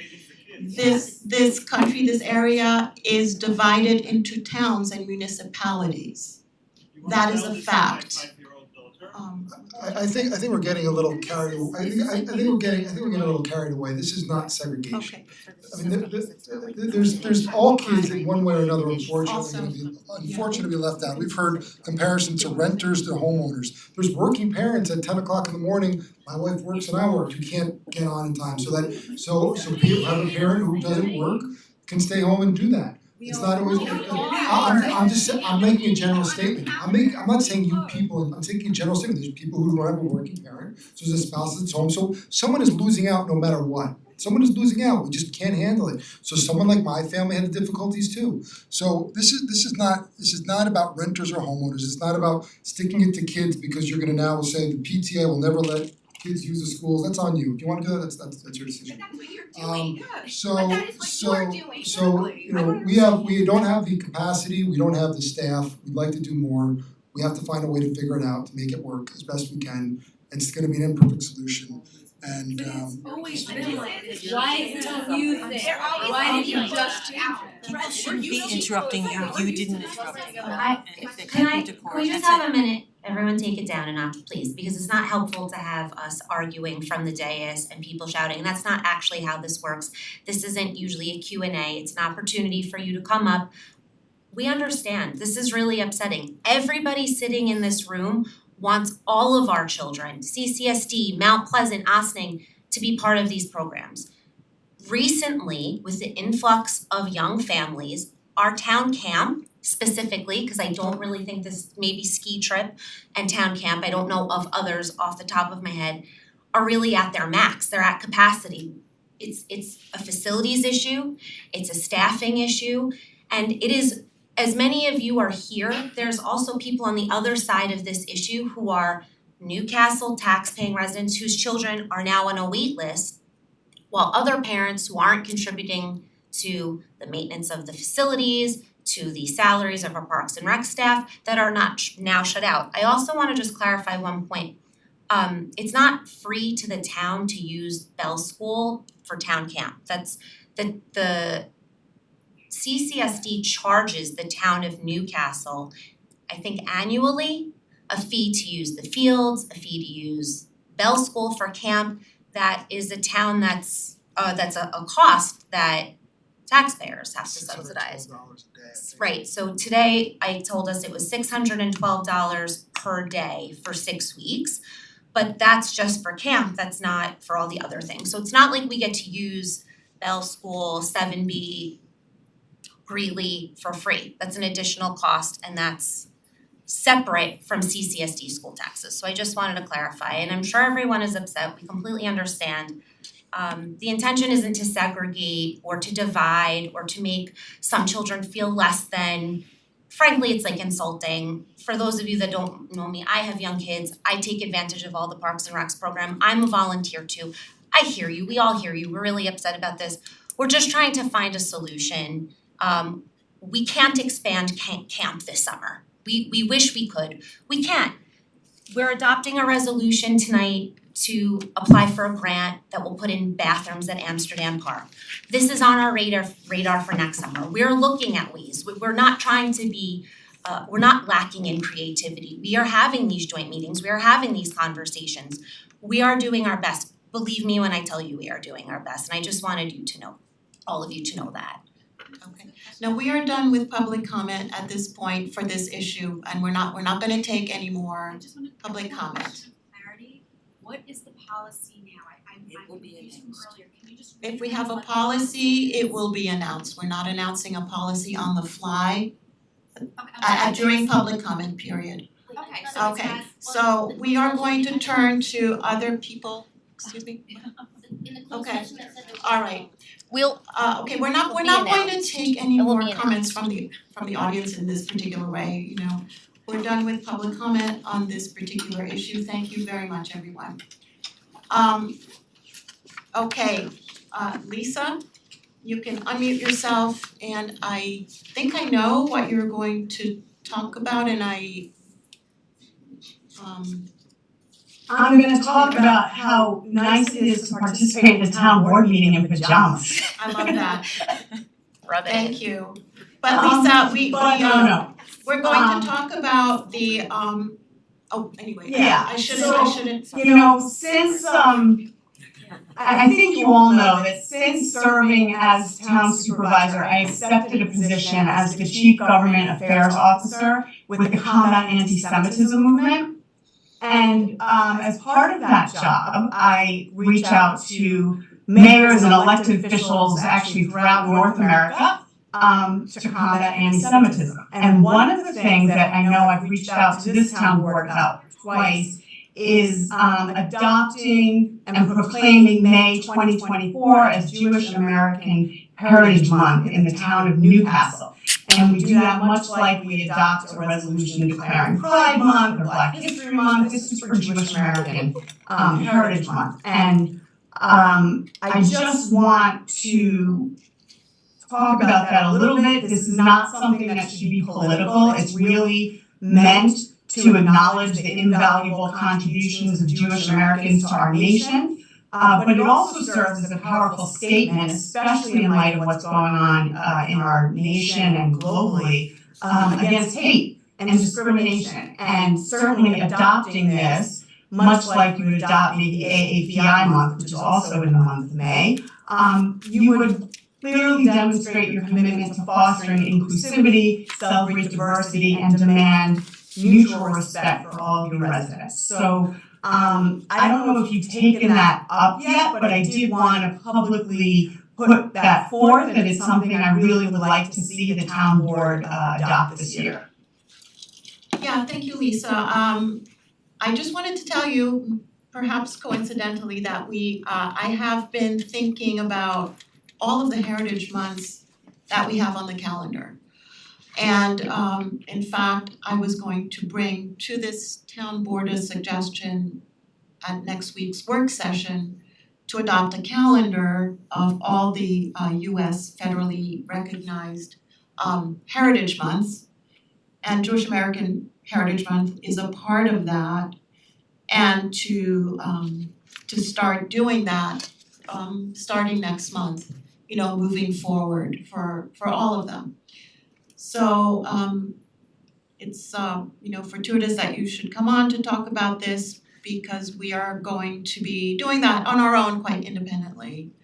And so, but I know that people do talk about AAPI month is coming up, and as these months come up, people in the community talk about them, and we definitely want to promote a sense of inclusion, a sense of belonging, and a sense of support to all different segments of our community.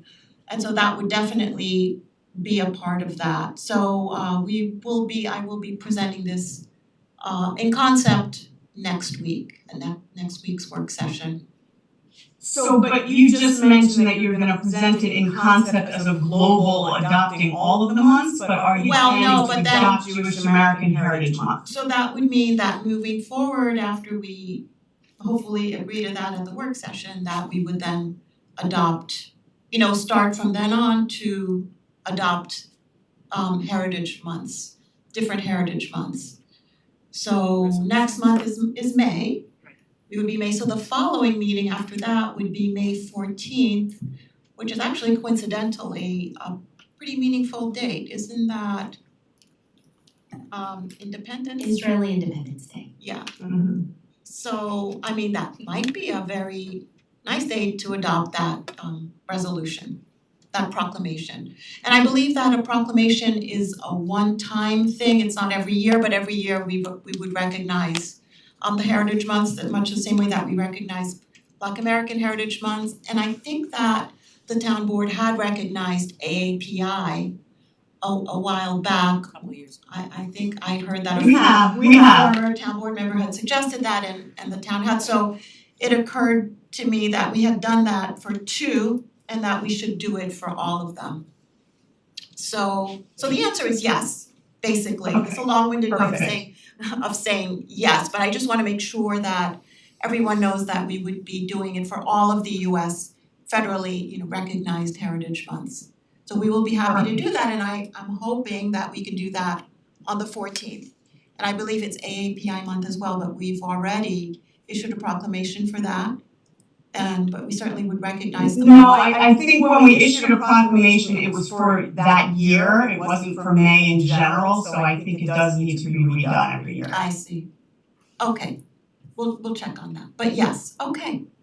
And then one other thing, just in the same vein, tomorrow Congress is voting on the Bipartisan Anti-Semitism Awareness Act, which would codify the IRA definition of anti-Semitism, which this town did adopt when I was supervisor. But it would codify that definition in Title VI of the Civil Rights Act to protect our students, and I'm sure you are well aware of everything that's going on college campuses right now. So I would just ask this town board and actually all residents of the community to urge Congress to pass this legislation so that it's just another class of students that would be protected under the Civil Rights Act. Do you have any knowledge of whether they're likely to? Is there any question that they would or would not adopt it? I haven't seen kind of a free vote tally, but I know it does have bipartisan support. Okay. Thank you. Okay. So, and I can send you all via a letter if you would like to do that. Yeah, okay. All right, thank you very much. Okay, thank you, Lisa. Enjoy your Tuesday. Your Thank Tuesday you, I night. will. Okay. Goodbye. Okay, bye-bye.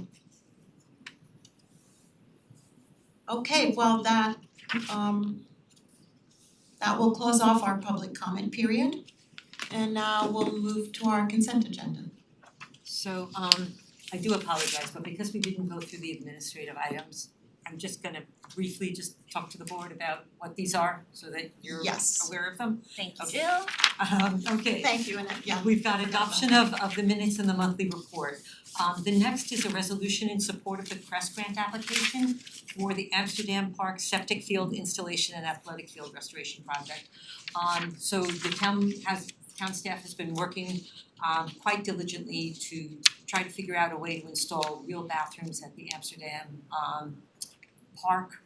And we are appealing to Assemblyman Chris Burdick and hoping he will sponsor a CREST grant on our behalf in the amount of $250,000 to enable us to install a septic field under one of the athletic fields, then restore the field and install 2 new bathrooms, which will really make our campus a tremendous improvement.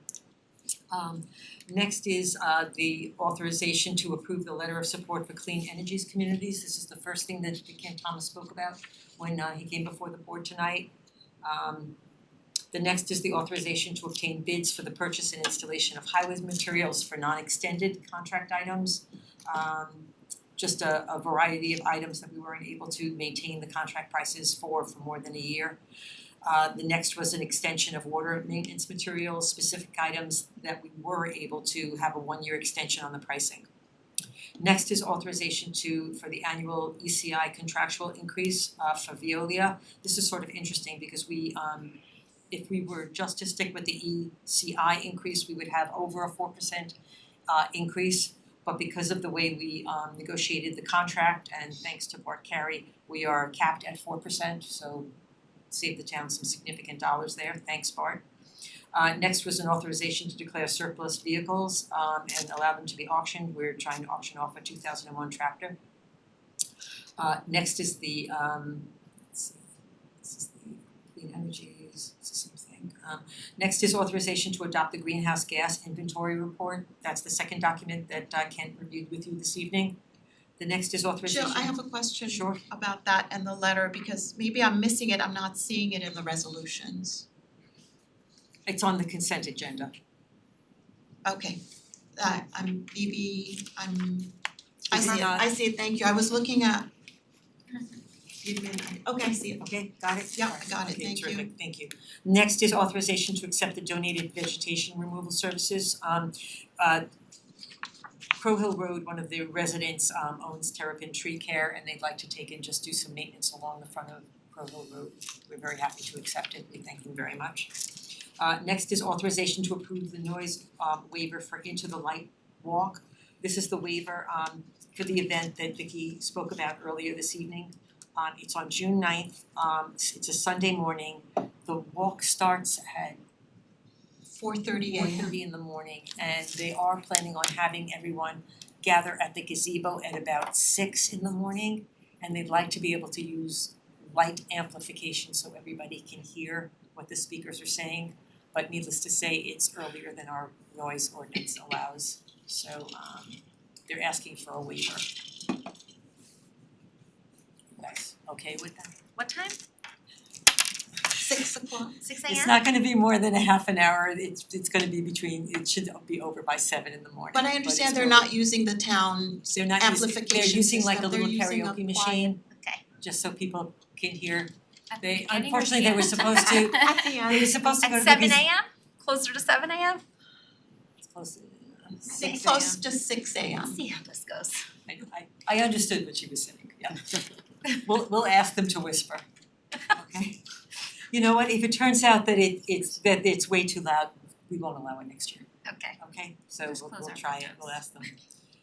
They were going to attend the Holocaust Memorial last night to see how the our sound system worked, but as it turns out, we weren't there, so. Next is authorization to declare surplus equipment for trading credit. So this was we were trading in the old grinder for $115,000 towards a new grinder, which was $729,820. So this is just the approval to declare it surplus and to be able to get the trade-in value. Next is authorization to approve third-party inspection services for the Newcastle Fire Department for their construction project. It's $9,500 and it's just a pass-through.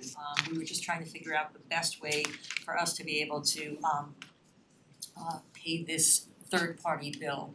And so what we're gonna do is establish an escrow.